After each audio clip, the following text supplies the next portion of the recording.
Le sujet de ce soir, c'est donc la prière et toutes les règles, enfin toutes les règles. On va parler des choses principales, les ablutions, tout ça. Dans un premier temps, je vais faire un rappel sur des choses qui paraissent évidentes, mais ce sont les règles légales de la prière. À savoir que pour faire la prière en islam, tout d'abord, il faut être musulman. Ça paraît une évidence, mais il y a quand même une sourate, dans la sourate Al-Tawbah au verset 17, il a été dit, il n'appartient pas aux associateurs de peupler les mosquées d'Allah vu qu'ils témoignent contre eux-mêmes de leur mécréance.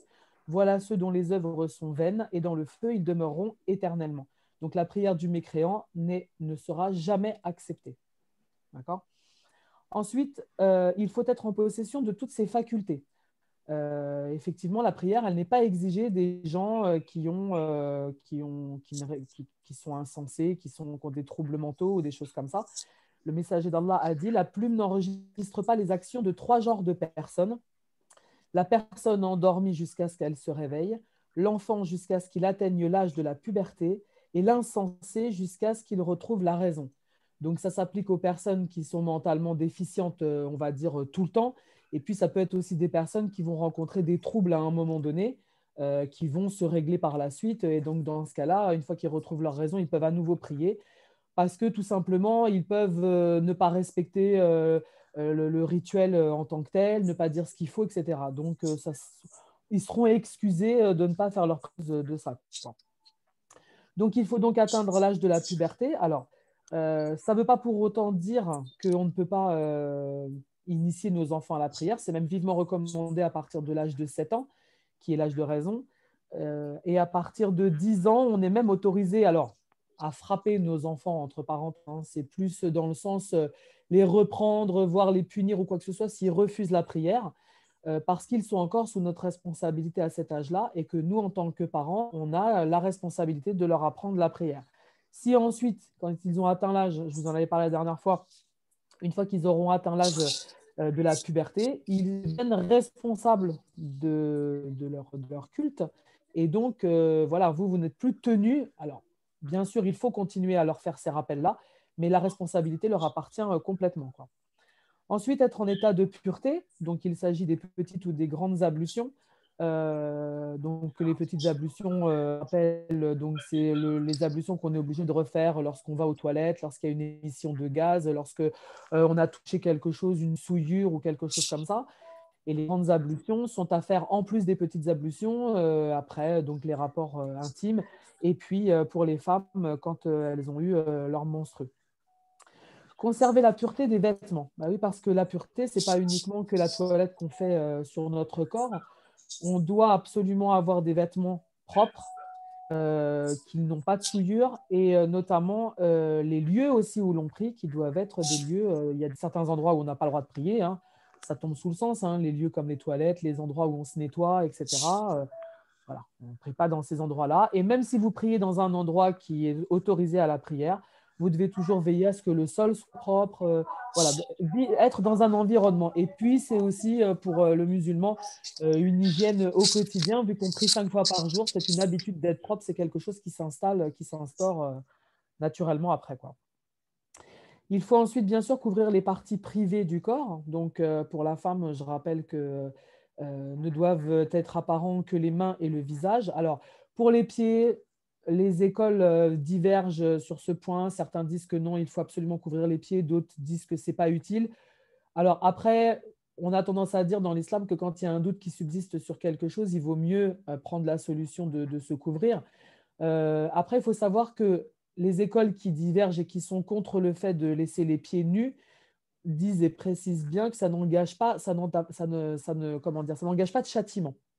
On dit qu'Allah, eux disent qu'Allah n'aime pas ça, mais ça ne vous sera pas compté comme un péché, quelque chose que vous devrez payer ensuite, quoi. Ensuite, veillez à ce que vos parties donc, soient cachées, mais ce n'est pas que ça, c'est aussi dans vos vêtements. Les vêtements ne doivent pas être transparents, ils ne doivent pas être moulants, ils ne doivent pas divulguer vos parties intimes.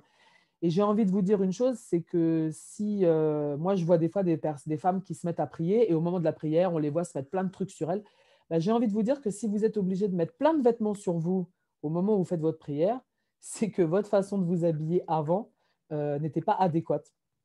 Pensez bien que Allah, il vous voit dans votre prière, mais il vous voit aussi en dehors de votre prière. Donc, si votre tenue n'était pas adéquate au moment, si vous avez le besoin de vous couvrir davantage, c'est que même en dehors de votre prière, vous n'aviez pas la bonne tenue pour une femme musulmane. Voilà. Ça reste après chacun selon sa conscience et son. Moi, c'est juste un conseil que je vous donne, quoi. Ensuite, bien sûr, respecter les heures recommandées. Faire une prière avant son heure n'est pas validé. C'est Djibril qui est venu lui-même en personne auprès du prophète Mohammed sallallahu alayhi wa sallam pour lui enseigner les temps désignés de la prière. Il a prié avec lui à ces moments-là, il lui a appris les heures où il devait prier. Donc effectivement, vous pouvez prier d'un laps de temps à un autre. On vous laisse toujours un temps entre deux prières. Le mieux, c'est de la prier quand l'adhan a été fait. Bien sûr, après, on peut être empêché, on peut ne pas être chez soi ou quoi que ce soit. Après, celui qui recule volontairement son heure de prière, c'est considéré comme un péché. Hein. C'est pas quelque chose. Il n'y a rien qui justifie que si vous êtes chez vous et que vous êtes occupé à quelque chose, vous devez nécessairement arrêter ce que vous faites pour aller vous diriger vers la prière. Ça aussi, c'est une habitude à prendre. Celui qui recule sans cesse sa prière comme ça, il va arriver à un moment donné où il accumule et c'est ce qui nous en dégoûte finalement après de la prière. Moi, j'ai été un temps quand je travaillais, je n'avais pas le choix, je ne pouvais pas prier sur mon lieu de travail. Donc, j'étais obligé de rattraper toutes mes prières. Et on ne prie pas avec la même intensité, avec le même engouement. On se sent pressé de la faire, on est fatigué parce que voilà, on n'a pas pu prier parce que généralement, on était au travail et tout ça. Et on voit des gens parfois qui délaissent leur prière à cause de ça ou qui vont prier la suite le lendemain. Moi, je peux en parler parce que je l'ai fait à une époque. Je l'admets. Et voilà, c'est quelque chose qui peut vous amener à vous dégoûter de la prière au point de la laisser tomber. Donc, il faut vraiment être scrupuleux là-dessus, quoi. Donc, Allah dit sur la sourate An-Nisa, verset 103, la salade demeure pour les croyants une prescription à des temps déterminés. Donc, voilà, il faut tenir compte des horaires. Une question par rapport au temps. Oui, Euh, on me dit toujours d'attendre la fin de l'Aden avant de commencer une prière. oui. Tu confirmes? Alors, normalement, tu dois l'attendre quand tu l'entends en direct. Ce n'est pas une obligation si c'est quelque chose d'enregistré. C'est le téléphone. C'est-à-dire que si tu l'entends, si tu es dans, par exemple, tu as la mosquée à côté de chez toi, tu as l'adhan Mm, en direct comme ça, oui, ouais. effectivement, il est vivement conseillé de ne pas prier avant que le muezzin ait fini l'appel à la L'Aden. prière. Ouais, voilà. Mais après, comment dire, si c'est quelque chose qui est enregistré, en plus, des fois, sur les téléphones, il n'est pas enregistré complètement. Vous avez juste le Allahu Akbar, et puis paf, c'est juste pour vous indiquer que c'est le temps de la prière, quoi. Donc, ça n'a pas la même importance s'il est dit en direct ou pas. Après, rien ne t'empêche si tu veux le laisser dire jusqu'au bout, si pour toi, c'est un plaisir de l'entendre et tout. Ouais. Le mieux, Ouais, c'est parce de que l'écouter. Hein. mon fils, en fait, moi, on m'a toujours dit ça. Et c'est vrai que je l'avais entendu souvent, donc j'attends, même si c'est le téléphone, j'attends que le Bah, c'est Aden il mieux. finisse pour aller faire Bah, ma voilà. prière. Mais l'autre fois, j'avais mon fils qui était pressé de sortir. Il devait prendre un bus, je sais plus si c'était pour aller en cours ou quoi que ce soit. Et il me dit, maman, il est en train de vous donner et tout ça. Je lui dis, ouais, ouais, mais attends que l'Aden il finisse. Après, il me dit, on est obligé. Et c'est pour ça que je te pose la question, en fait. Quelqu'un. Bah, déjà, le fait de te presser quand il va aller faire sa prière, déjà, ça part mal, quoi. Je Ouais, veux dire, ouais, il faut vraiment prendre le temps. Je sais que des fois, le temps nous manque ou quoi que ce soit. Quand on n'a pas le choix, on n'a pas le choix. Mais il y a des choses, il faut qu'on priorise vraiment, quoi. Il y a des choses qu'on peut faire attendre. La prière, c'est vraiment quelque chose pour lequel, parce qu'on doit s'appliquer dans, enfin, je vais l'expliquer tout à l'heure, mais hum, pour tout, pour les ablutions, c'est vraiment un temps, c'est une pause. Donc, ouais. celui qui part dans l'état d'esprit, j'ai pas le temps d'écouter là-dedans, j'ai pas le temps, déjà là, ça Déjà, part ça un va peu mal, pas. quoi. Ouais, là, déjà, ça va pas. Il n'est pas dans le bon état d'esprit, quoi, on va dire. Ouais. Donc ensuite, la condition, c'est de s'orienter vers la Qibla, donc en direction de la Mecque. Bon, de nos jours, c'est vrai que c'est facile puisqu'on a des appareils qui nous permettent de détecter. Et puis, de toute façon, c'est là où le soleil se lève. Donc après, c'est quand même pas compliqué de déterminer où se trouve la Mecque. Sauf, bien sûr, je l'avais dit la dernière fois, pour les gens qui voyagent et qui n'ont pas la possibilité de déterminer l'endroit dans le sens dans lequel ils doivent prier. Mais en dehors de ça, Allah dit, certes, nous te voyons tourner le visage en tous sens vers le ciel. Nous te faisons donc orienter vers une direction qui te plaît. Tourne donc ton visage vers la mosquée sacrée. Où que vous soyez, tournez-y vos visages, dans la mesure du possible. Ensuite, il y a la niya. Alors, la niya, c'est l'intention. Et ça, j'ai envie de dire que c'est super important. C'est ce qui va nous mettre dans l'état d'esprit de la prière. C'est ce qui va faire qu'on va s'appliquer dans chacune de ces étapes. Donc, il faut avoir cette intention dans son fort intérieur. Et Mohammed disait, la récompense des actions dépend des intentions et chaque personne sera jugée selon son intention.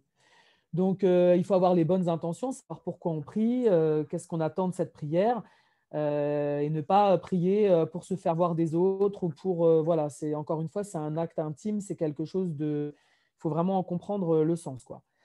Ensuite, il y a ce qu'on appelle les piliers de la prière. Donc, on revient sur l'intention de faire la prière, ça fait partie des piliers de la prière.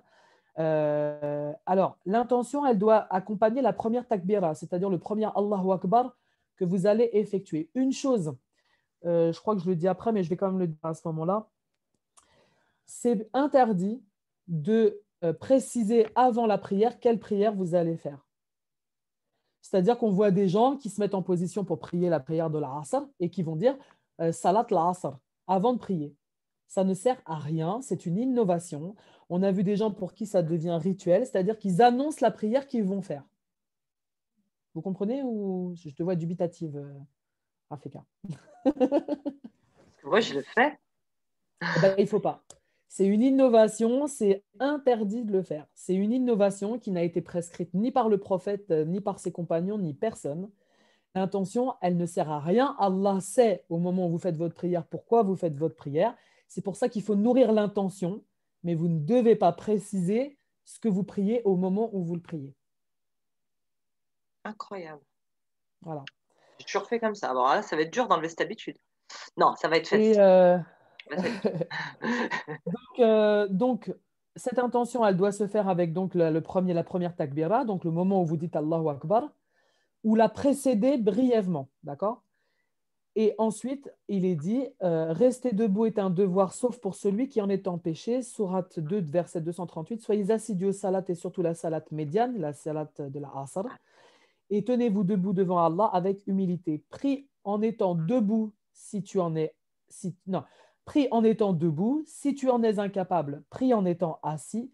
Si tu es dans l'incapacité de t'asseoir, prie en étant allongé sur ton côté. Donc, vous voyez, il n'y a pas de raison pour lesquelles on ne peut pas prier. Allah, il a vraiment tout prévu pour nous. Si on ne peut pas prier debout, c'est assis. Si ce n'est pas assis, c'est couché.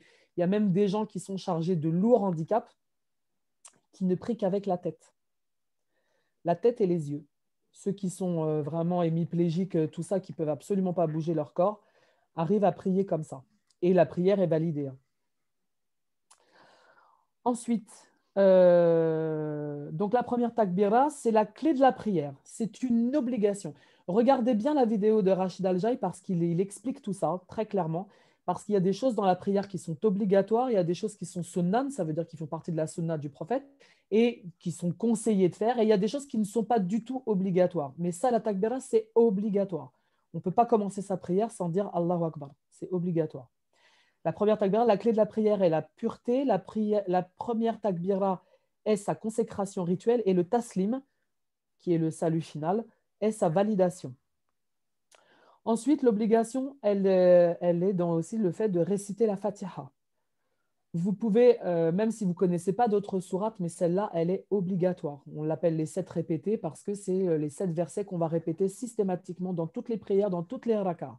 Toutes. Après, vous récitez ce que vous voulez, les versets que vous voulez, les passages entiers que vous voulez, mais la Fatiha, elle est obligatoire. Il n'y a pas de bouteille d'eau là. Ensuite, voilà, il n'y a point de prière pour celui qui ne récite pas Al-Fatiha du livre. Vous m'excusez 2 minutes, je vais chercher une petite bouteille d'eau parce que j'ai la gorge toute sèche.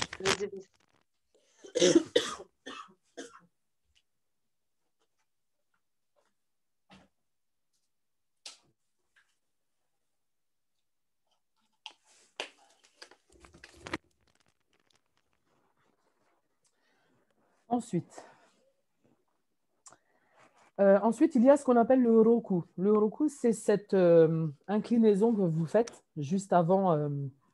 Vous êtes donc en position debout. Et c'est l'inclinaison que vous faites juste avant la prosternation. Ça aussi, ça fait partie des obligations, des piliers de la prière. Ô vous qui croyez, inclinez-vous, prosternez-vous, adorez votre Seigneur et faites le bien. Peut-être réussirez-vous. Et puis courbe le dos jusqu'à ce que tu te sentes à l'aise. Alors là aussi, regardez la vidéo, il va vous montrer la position idéale, le fait comment positionner vos pieds, parce qu'il y a des tas de choses qui circulent sur les positions de la prière et des fois, c'est du grand n'importe quoi, hein. Franchement, vous allez voir, il y a des trucs. Sixièmement, élever la tête après avoir courbé le dos dans le ruku. Ça fait partie donc des positions à avoir. Se lever pour se tenir droit. Allah ne regarde pas la prière de l'homme qui ne dresse pas sa colonne tout droite entre sa génuflexion et sa prosternation. Donc le moment où vous vous redressez, entre le moment où vous êtes à moitié courbé et le moment où vous êtes complètement prosterné. Se prosterner de la manière enseignée par le hadith, puis prosterne-toi jusqu'à ce que tu te sentes à l'aise. S'asseoir avec sérénité après la prosternation. Tout doit être fait dans le calme, même votre récitation. Veillez au débit que vous avez de réciter la prière. Prenez votre temps. Comme par exemple, quand vous récitez la Fatiha, il faut savoir qu'en même temps que vous, les anges récitent la Fatiha. Donc, et eux, ils récitent toujours plus lentement que nous. Et c'est pour ça qu'on dit, quand on dit Waladalin Amin, vous avez remarqué que bien souvent, les gens traînent sur ce mot. D'accord? C'est pour que les anges puissent nous rattraper, puisque nous, on récite toujours plus vite qu'eux. Et en fait, en faisant traîner ce Amin, on arrive à se caler avec eux sur la façon de réciter notre Fatiha. Mais c'est super important, déjà parce que le fait de bien réciter tranquillement, vous allez plus assimiler ce que vous récitez, vous allez plus comprendre et vous allez le dire plus sincèrement. Celui qui récite en vitesse comme ça, non, ça ne peut pas marcher. Je veux dire, faut prendre le temps de votre prière, c'est un instant, c'est comme quand vous recevez quelqu'un chez vous. Il faut savoir que quand vous recevez quelqu'un chez vous, vous allez mettre les petits plats dans les grands, vous prenez le temps de recevoir la personne, de l'écouter. Quelqu'un qui est reçu à la va-vite comme ça, il a le sentiment que bon, il n'est pas le bienvenu. D'accord? Donc, vous ne devez pas négliger votre prière parce que c'est un rendez-vous avec Allah, c'est quelque chose d'intime. Donc, la prière, ah oui, non, s'asseoir entre les deux prosternations, être calme et à l'aise pendant la génuflexion, la prosternation en se levant et en s'asseyant, réciter le tashahhud dans la dernière unité de prière et réciter le taslim. Voilà. Excuse-moi, c'est Oui. quoi que tu appelles la géniflexion? C'est quel La moment? génuflexion, c'est quand tu es, comment dire, Alors, tu as la prosternation, c'est quand tu as la tête au sol. Ouais. Et la génuflexion, c'est le ruku, c'est quand tu t'es debout et que tu abaisses juste le haut de ton dos, en fait. Ah, Quand tu es debout. quand tu t'inclines, en fait. Ouais, Allahu Akbar. Oui, ouais. voilà l'inclinaison. Voilà. Ok, d'accord. Mais attends, tu me fais douter parce que génuflexion, normalement, c'est quand tu te plies, mais ça ne peut pas être ça parce que là, après, il y a la prosternation. Donc, non, ça ne peut pas être ça. Hein, pendant la génuflexion, la prosternation en se levant. Ou alors, ils l'ont mis dans les deux sens. C'est le moment où Le tu restes génuflexion, assis. normalement, c'est quand tu te plies sur tes genoux. Donc, c'est pour ça que ça me met. C'est entre les deux rak'at, les deux Peut-être, ouais. prosternations. Ouais, peut-être. Ah Tu es oui, peut-être, oui, assis, quand tu te. Ouais, ça doit être ça. Ouais. tu poses ta tête au sol, tu te relèves, Ouais, Allahu parce que là, Akbar, tu m'as fait c'est ce douter parce que moment-là. les génuflexions, c'est quand tu te plies sur tes genoux, normalement. Donc, ouais, c'est ça. Bah, tu es au sol, tes genoux C'est sont ça. pliés. C'est à ce moment-là, C'est alors. ça, c'est ça. C'est Ok. ça. Ensuite, donc, la prière, il faut savoir que la place de la prière dans l'islam, elle tient une position qu'aucun autre culte ne peut atteindre.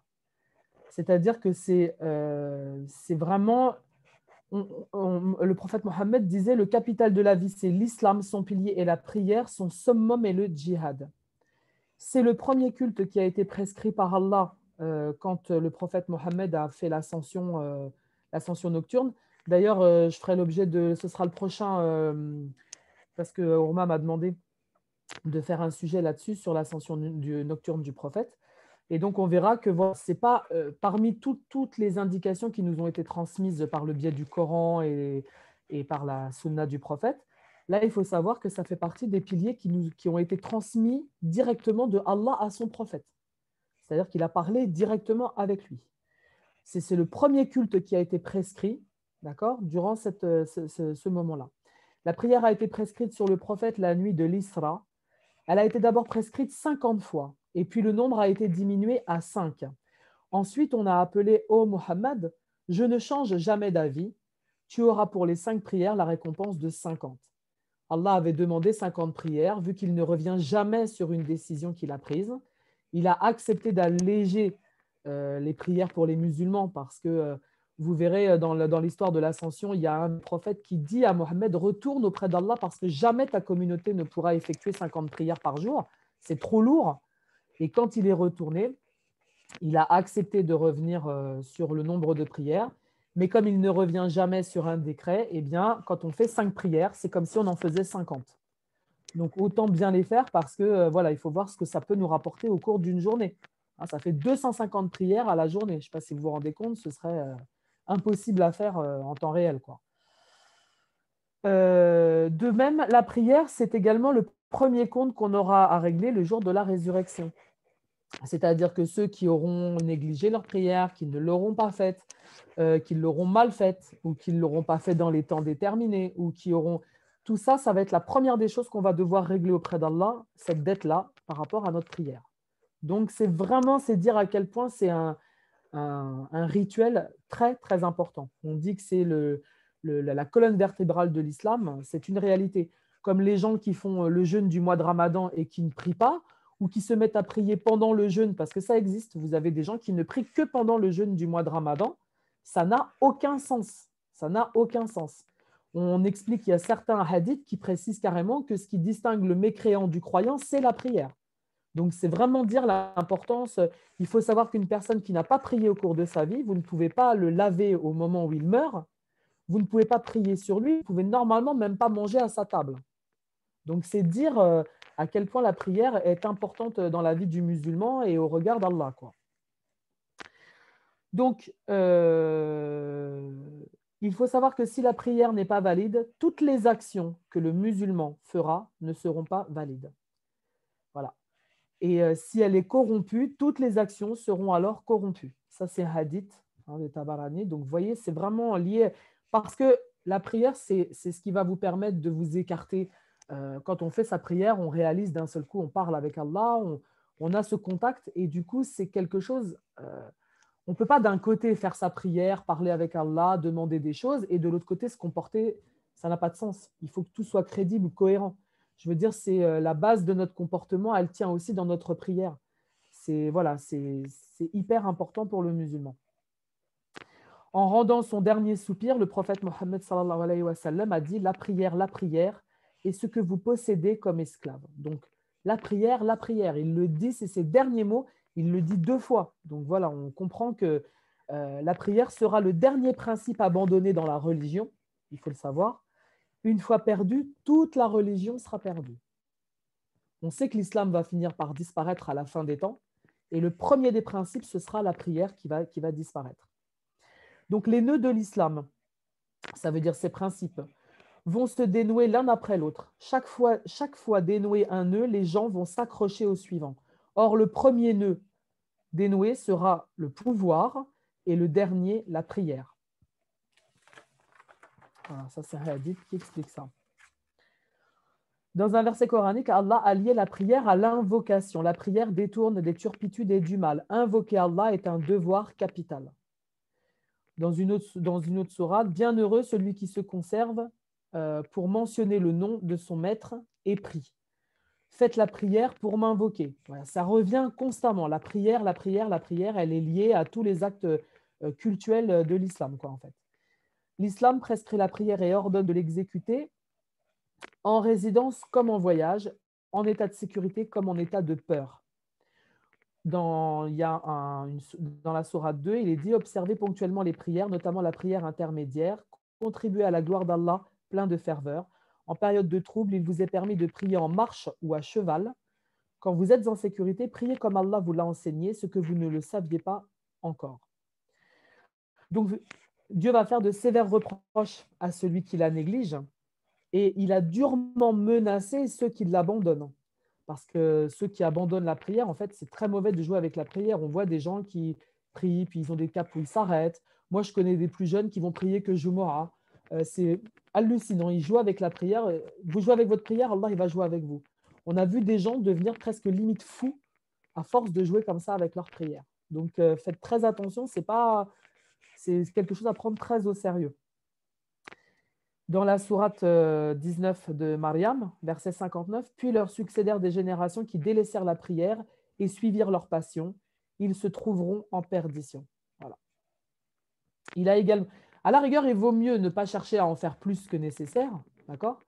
Il vaut mieux rester toute sa vie sur ces 5 prières et les faire toute sa vie. Et parfois, on voit des gens qui abandonnent la prière à cause de ça parce qu'ils se chargent plus que ce que Allah n'exige d'eux. C'est-à-dire qu'à vouloir faire plus de prières surérogatoires, à vouloir ne pas dormir la nuit. Ils veulent prendre comme exemple le prophète qui arrivait à passer des nuits entières à faire la prière. Mais on parle du prophète. D'accord? On parle du prophète. Le prophète avait cette chose en lui, cette foi qui est inhérente au prophète. Et on ne peut pas comparer, jamais Allah n'a eu ces exigences-là vis-à-vis de nous. Donc, ça ne sert à rien de vouloir trop en faire parce que quand l'être humain se charge trop, s'il jeûne trop, il prie trop, non, Allah, il a dit un peu pour moi, un peu pour toi. D'accord? Donc, vaut mieux faire toute sa vie quelque chose qui est dans la juste mesure, la juste recommandation de le faire toute sa vie, justement, être constant, que de partir dans un délire et de faire des choses comme ça en nombre incalculable et puis se sentir à un moment donné trop chargé et finir par abandonner les choses. Parce que ça, c'est vraiment, vraiment pas une bonne chose pour le croyant. Il a également dit malheur à ceux qui négligent de faire leur prière. Ibrahim a d'ailleurs demandé à Allah de soutenir sa ferveur et celle de sa postérité pour observer la prière et il a dit, ô mon Seigneur, fais que j'accomplisse assidûment la salat ainsi qu'une partie de ma descendance. Exauce ma prière, ô notre Seigneur. Donc, vient ensuite, donc là, voilà, ça c'était pour parler des piliers de la prière. Alors maintenant, je vais aborder, alors pour les ablutions, donc je vous ai dit tout à l'heure, il faut les faire avec le plus grand soin. Ô vous qui avez cru, quand vous vous levez pour la prière, lavez-vous le visage et les mains jusqu'au coude, passez-vous les mains sur la tête et lavez-vous les pieds jusqu'aux chevilles. La prière sans ablution et l'aumône provenant d'un escroc ne sont pas acceptées. Voilà, pas de prière sans ablution, c'est obligatoire. Il faut savoir que les ablutions, c'est aussi un très bon moyen, par exemple, d'atténuer nos colères, quand vous avez été énervé, on vous dit, on éteint le feu avec l'eau. Hein, et l'ablution, c'est un moyen, le fait de passer de l'eau comme ça sur soi, c'est un bienfait. C'est quelque chose qui ça rafraîchit, c'est un bienfait. Donc, pour ce qui est de la direction vers la Qibla, il n'est pas permis de prononcer l'intention. Alors, c'est ce que je te disais tout à l'heure. Donc, tu vois, il n'est pas permis de prononcer l'intention. Mais elle est indispensable en ton fort intérieur. C'est-à-dire que tu dois en toi-même savoir pourquoi tu pries. Hein, tu sais, quand tu vas prier, tu pries le Maghrib, etc. Donc, ton intention, elle est là. Mais tu ne dois pas la dire. C'est une innovation. Donc, vraiment, c'est quelque chose qu'il faut abandonner dans les habitudes. Alors là, vraiment, rien que pour ça, merci, merci, merci, quoi. Et il va falloir que je réenseigne ça à mes enfants, quoi. Bah, tu ne savais pas. Alors après, voilà, Ouais. quand tu ne sais pas, tu es excusable. Ce n'est pas comme si tu savais et que tu l'avais fait malgré tout. Et des fois, en plus, tu te perds, et tu dis, ah, mais en fait, non, Nalcheta. Et tu le redis, tu vois, tu reprécises, et truc de fou. En fait, non, il ne faut pas le C'est dire. pas utile. Allah, il lit en toi. Il lit dans tes pensées, il lit tout. Il sait les intentions que tu as. Donc, il n'y a pas d'utilité. Et le fait de le dire, vu que ça ne sert pas à Allah, à qui ça va servir? Les autres n'ont pas besoin de le savoir. Ça apporte rien. Tu vois ce que je veux J'ai dire? Ça n'a pas tellement d'utilité en entendu de soi. gens qui m'ont conforté dans ce truc, en plus, et qui, bon, en fait, Eh ouais, il y a beaucoup de gens qui font cette erreur-là. Oui, c'est mais vrai. trop, Mais moi, je l'ai faite à une époque aussi. Hein. J'ai appris, hein. Moi aussi, il y a eu une époque ouais. où je voyais les gens dire ça et je le faisais moi aussi jusqu'au jour où j'ai lu et j'ai compris que voilà, donc on arrive tous à un moment Mm. donné. Le principal, c'est de le savoir à un moment donné et puis Et de voilà, le quoi. partager quand tu le sais. Exactement. Ensuite, il est recommandé quand on fait sa prière de mettre un objet devant soi, ce qu'on appelle une sutra en arabe, pour éviter justement parce que quand vous priez Allah, vous êtes donc, il est devant vous, on vous dit qu'au moment où vous priez, sa face est contre la vôtre. Donc c'est vraiment un moment, c'est imagé, hein, bien sûr, hein, c'est une métaphore, mais voilà, il est au plus près. Et pour éviter que quelqu'un vienne corrompre ce contact, on met quelque chose devant notre tapis. Alors normalement, alors je vois des gens des fois qui mettent une chaussure. Non, ça ne suffit pas. Une chaussure, ça ne suffit pas. On met une chaise, un pouf, quelque chose qui soit suffisamment haut Une pour que. chaussure, c'est crade. Une chaussure, ça va En plus de dehors, ça, je c'est vois pas ce que crade. ça. Non, mais c'est surtout que je ne vois pas ce que ça empêche en fait, tu vois. Parce que c'est tellement insignifiant une chaussure que voilà, n'importe qui peut quand même passer devant et va pas comprendre que tu as cherché à bloquer quelque chose, tu vois. Donc, ils te le disent clairement, la sutra, ça doit être quelque chose de suffisamment important. Je te dis une chaussure, pas une chaussure, regarde, je Une m'en perds, moi. chaise ou Une chaise, un pouf, n'importe quoi, un mais truc qui suffisamment empêche le important. passage, en fait. Bah, c'est-à-dire que la personne va, en voyant cet objet, elle va automatiquement passer derrière. Détourner. Voilà. Et Enfin, c'est pour ça que contourner. même quand vous êtes à la mosquée, il ne faut jamais passer devant quelqu'un qui prie. On le contourne par derrière. Alors ça, combien de fois je l'ai vu à la fin de la prière, les femmes qui ont fini de prier, puis tu as des femmes qui cherchent à faire des prières surérogatoires. Donc moi, maintenant, j'ai compris, quand je veux le faire, je me colle au mur devant, comme ça, je suis sûr qu'il n'y a personne qui va Mm, passer. mm. Mais personne ne respecte personne. Elles C'est se vrai. mettent, elles passent devant toi, elles s'arrêtent, elles discutent, bref. Donc voilà, c'est vraiment une recommandation Et Gaël, pour éviter. Oui, on m'entend bien là? Oui. oui, oui, je t'entends bien. Ouais. Et comment ça se passe? Tu vois, moi j'ai un chat. Et T'as le un chat, chien? un chat, un chat. Ah, un chat. Ouais. Et bah, des fois, quand je fais ma prière, ben, il vient, il tourne ou il s'allonge en plein milieu. Il a tous les droits. Le chat, il a tous les droits. C'était lui D'accord. qui venait s'amuser pendant la prière du prophète, sallallahu alayhi wa sallam. Alors, il y avait un chat. Le prophète avait une femelle, oui, qui le suivait dans la mosquée et tout ça. Et il a Hein. même eu une fois une femelle qui s'est mise à faire ses petits sur une partie de sa là-bas Et pendant il l'a qu'il était en coupé. train de. Exactement. Ouais. Pour ne pas la déranger, il a coupé le morceau de sa là-bas et il l'a laissé. Donc, c'est dire que vraiment le chat, tu m'aurais dit le chien, là, je te disais, c'est mort. C'est vraiment pas une bonne chose. Mais le chat, ça ne pose aucun problème. Moi, les miens, j'en ai deux. Quand je prie, bah, c'est systématique pratiquement. Des fois, il se met devant moi, là où j'ai à la limite de mes genoux. Je suis obligé de me mettre en position pour pouvoir ne pas l'écraser. Mais alors, ça ne le dérange pas. Hein. C'est vraiment. Dans le chat, ça pose Oui, aucun voilà, problème.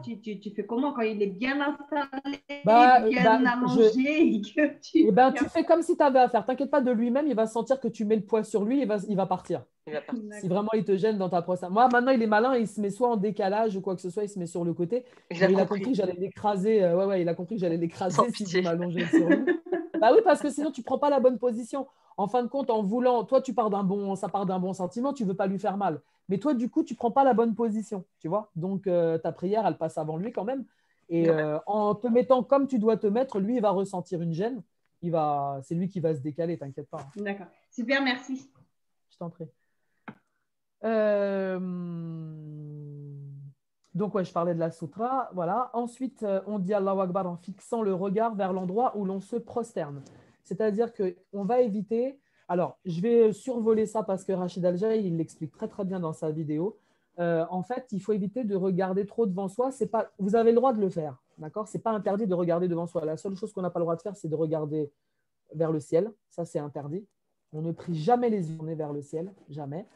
En revanche, on peut regarder devant soi. La seule chose, c'est qu'on peut être des fois diverti par quelque chose qui passe devant nous ou des choses comme ça. Donc, comme il faut éviter qu'il y ait quelque chose qui fasse diversion, la meilleure des solutions, alors vous ne baissez pas la tête ni rien, juste vous dirigez votre regard à l'endroit où vous posez votre front lors de la prosternation.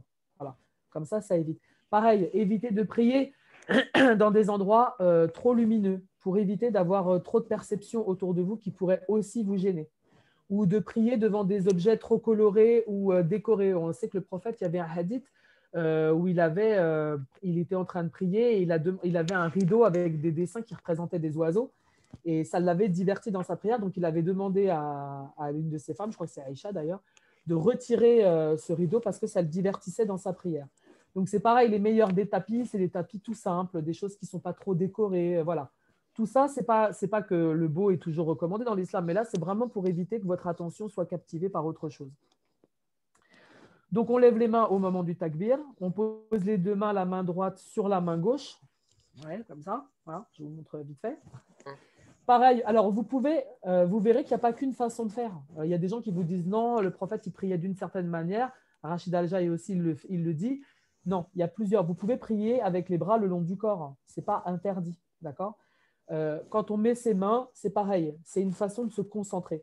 Quand on a les mains sur le côté, moi, pour l'avoir vu, je vois des gens qui trifouillent leur là-bas, qui font des petits mouvements de doigts, qui tapotent, etc. Non, il faut être le plus stable possible dans sa prière. Donc, quand on met ses mains comme ça, c'est vrai que c'est un moyen de se caler et voilà, on n'est plus amené à faire des gestes bizarres, quoi. On prononce alors l'invocation suivante. Toujours dire avant de commencer sa prière, A'udhu billahi minash shaitani rajim. Il faut savoir qu'il y a un djinn qui est là pour ça, pour vous déranger dans votre prière. D'accord? C'est celui qui va vous faire douter du nombre de rakas que vous avez fait. C'est celui qui va vous faire douter quand vous faites vos ablutions. Est-ce que je me suis lavé les trucs 3 fois, 2 fois? Vous ne savez plus où vous en êtes. Vous recommencez. Une chose, quand vous êtes dans le doute dans votre prière, vous ne savez plus où vous en êtes, vous continuez. Vous ne recommencez pas votre prière. Parce que le jeu du shaitan, c'est justement de vous mettre dans le doute pour que vous recommenciez à chaque fois. Donc, il vaut mieux continuer sa prière. Et si vous avez un doute, genre vous pensez que vous avez oublié de faire une prosternation, à la fin de votre prière, vous ferez 2 prosternations, l'une derrière l'autre, pour essayer de rattraper. D'accord? Après, pour celles qui font des prières surérogatoires, il faut savoir que la prière surérogatoire, elle est là justement pour compléter les erreurs qu'on a pu faire dans notre prière. Mais surtout, vous ne recommencez pas votre prière, parce que c'est le but. Le but, c'est ça, c'est de vous mettre dans le doute au point que vous recommenciez. Donc, il ne faut pas le faire. Donc, voilà. Bismillah ar-Rahman ar-Rahim. Je me mets sous la protection d'Allah contre Satan, le lapidé, au nom d'Allah, le tout miséricordieux, le très miséricordieux. Ensuite, vous récitez la Fatiha en clôturant par Amin. À voix haute dans les prières à voix haute, à voix basse pour les prières à voix basse. Ça aussi, je vais repréciser les prières qu'on doit faire à voix haute et à voix basse. Ensuite, on s'incline en prononçant le takbir, Allahu Akbar, tout en levant les mains au niveau des épaules ou des oreilles. Voilà, à ce niveau-là. Pas là, vraiment, c'est entre les deux. Normalement, le haut de vos doigts doivent arriver au niveau de vos oreilles, en fait. C'est à peu près à ce niveau-là. Une fois incliné, il faut que la tête soit dans le prolongement du dos, les mains sur les genoux, les doigts écartés. Et puis, on fait l'invocation Subhana Rabbi al-Adim 3 fois ou plus. On se redresse les mains au niveau des épaules ou des oreilles en disant Sami Allahu liman hamida. Après s'être redressé, on dit Rabbana wa lakal hamd. Alors, quand on se prosterne en prononçant le takbir, bien sûr, il faut savoir qu'il n'y a que 7 parties de notre corps qui doivent reposer sur le tapis. Jamais les avant-bras. Vous n'êtes jamais en position avec les avant-bras couchés au sol. D'accord? Il doit y avoir le front posé au sol, le nez légèrement, vous écrasez pas, hein, ça doit juste effleurer le tapis, donc votre tête elle est légèrement inclinée, elle n'est pas complètement aplatie. Les 2 mains sont au sol, les doigts serrés, pas les doigts écartés, les 2 genoux et la plante des 2 pieds avec les orteils repliés. D'accord? Quand vous êtes en position, à part quand après vous vous redressez, que vous êtes sur les genoux, entre les 2 prosternations, là, vos pieds ils sont aplatis sous vos fesses. Mais quand vous êtes en prosternation, vos orteils sont repliés en direction de la Mecque.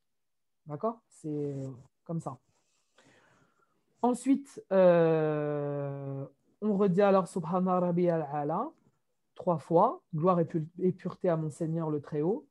Le front au sol, on invoque le plus possible.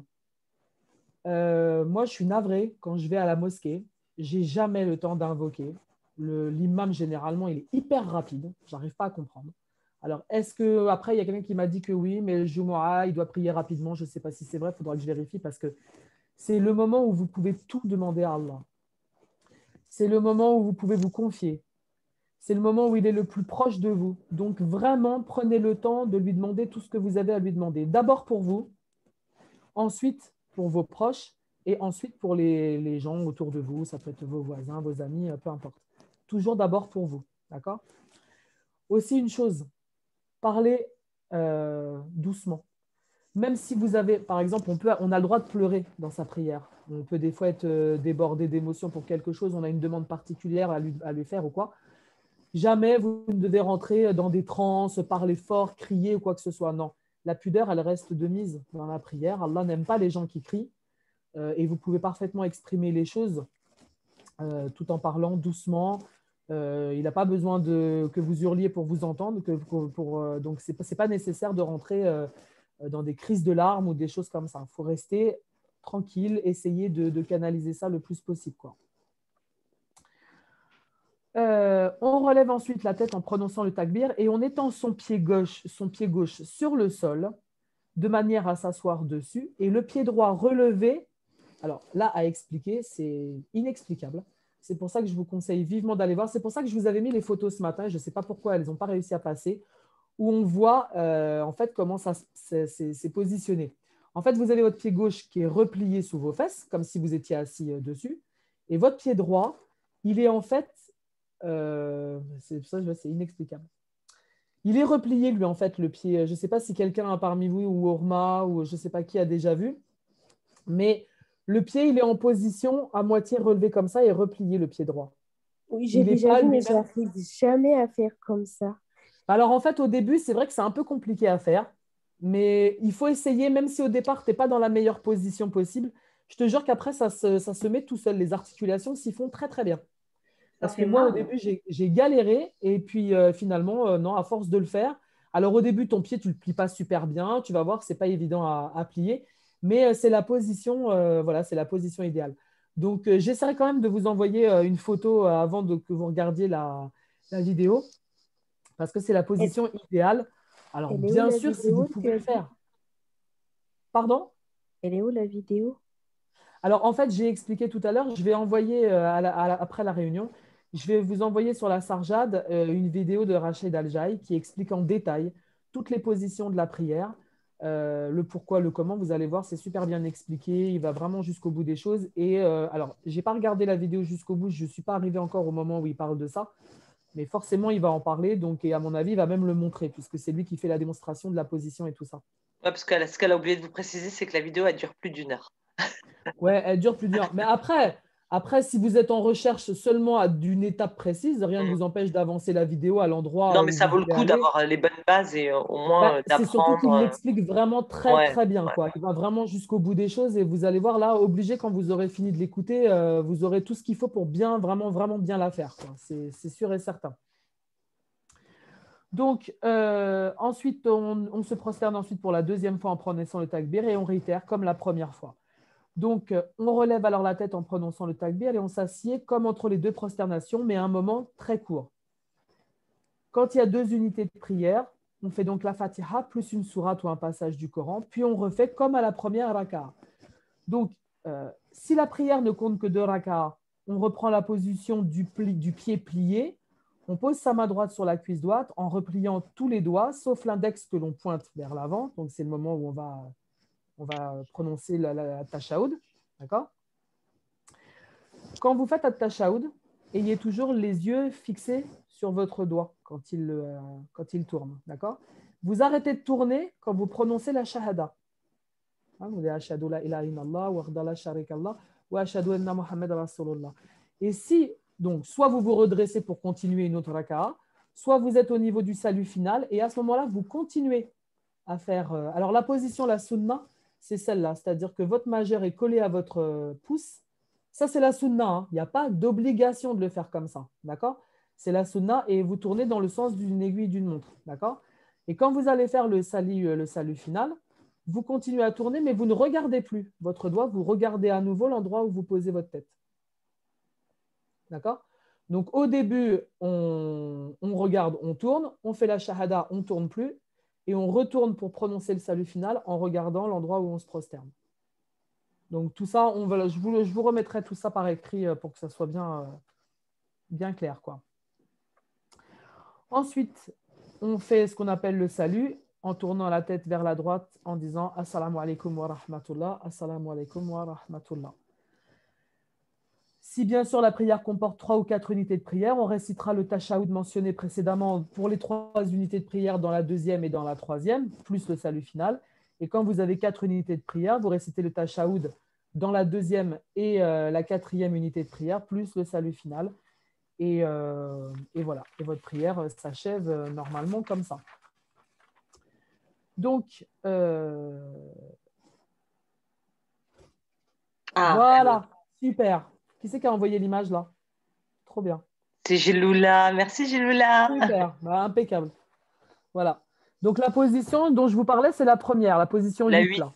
Ouais. Voilà. Vous voyez la position du pied. Donc il y a un pied qui est replié sous nos fesses et là, vous avez le talon qui est en l'air et les pieds qui sont repliés. Impeccable. Ah bah du coup, on l'a perdu. Elle a dû arrêter le partage et puis boum, elle s'est déconnectée. Elle a tout enlevé. On va attendre 2 secondes qu'elle se recontacte. Ça y est, elle revient. Ça y est, elle est revenue. On a compris que tu avais arrêté le partage d'écran, que tu t'es déconnecté en même temps.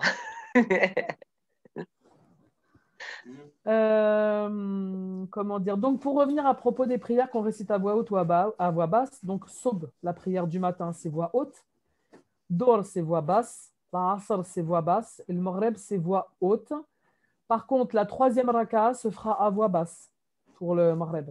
D'accord? Vous réciterez seulement les deux premières à voix haute et le reste à voix basse.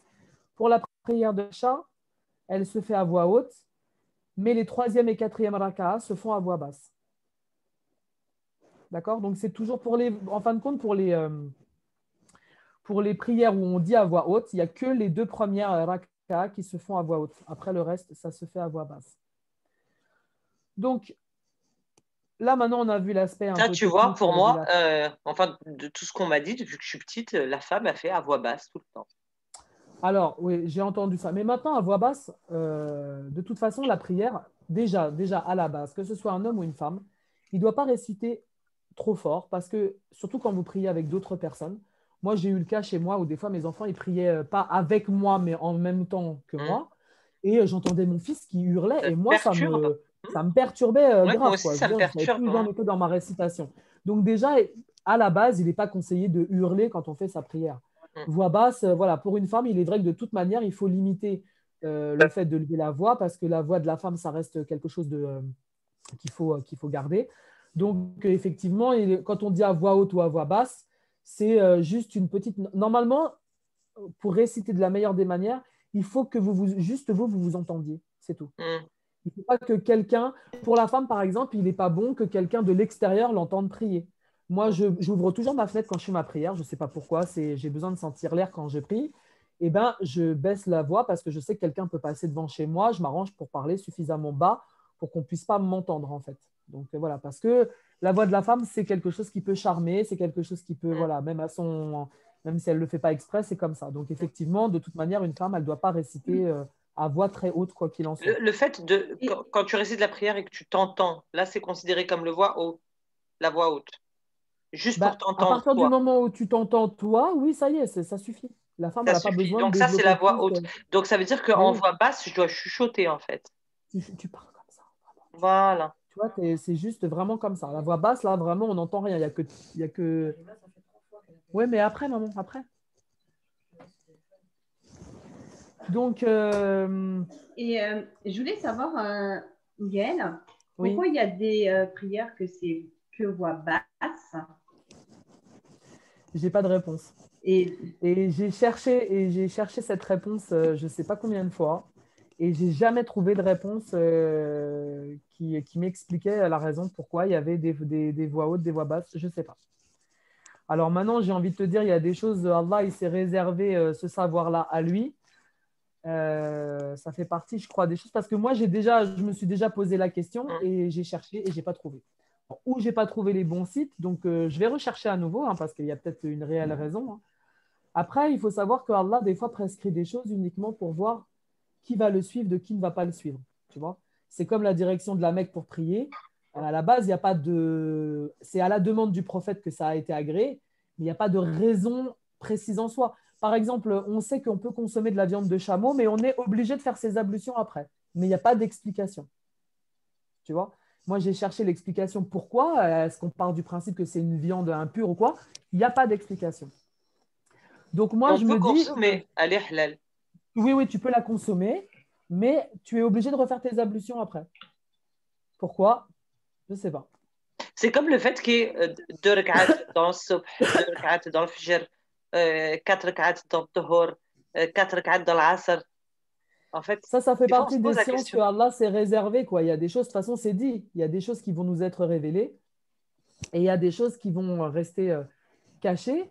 Et je pense que si ça ne nous est pas révélé, c'est aussi pour nous éprouver, pour voir à quel point, justement. Parce que là, tu vois ce que tu dis, il y a des gens qui vont rentrer dans des polémiques, qui vont chercher la petite bête, qui vont chercher, oui, mais pourquoi vous faites ça? Et qui vont se donner des excuses de ne pas les faire parce qu'il n'y a pas d'explication valable à ça, tu vois. Alors qu'ils partent pas dans le principe de se dire au contraire, peut-être que Allah, juste en me donnant cette prescription et en ne me donnant pas d'explication, est-ce qu'il a simplement voulu éprouver ma foi et ma soumission simplement et voir si j'obéis, tout simplement. Donc, je pense qu'il vaut mieux partir dans cet état d'esprit et le faire. Bon, après, j'ai envie de te dire que il y a des choses, c'est pas que ça pourrait nous apporter une indication, peut-être voilà, qui nous serait agréable, mais ça apporte pas de, comment dire, ça change rien enfin, tu vois, je veux dire qu'on le Ça sache ou change qu'on le rien de le sache pas. savoir, mais des fois, je me dis, en fait, parce Ouais, que des fois, tu te poses des questions. Parce que tu dis, moi, le jour où j'ai pris conscience déjà de la répartition des prières, tu vois, ça doit faire 3 ans.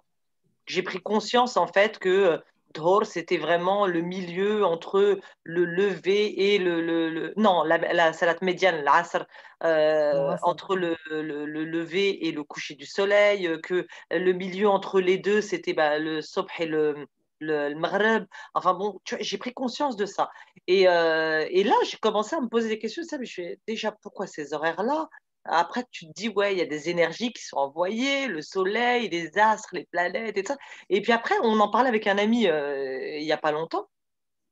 Et là, on se dit, ouais, mais en fait, pourquoi il y a 2 rak'at dans le subh, 4 rak'at, pourquoi il y a ça? En fait, il doit y avoir un bienfait quelque part.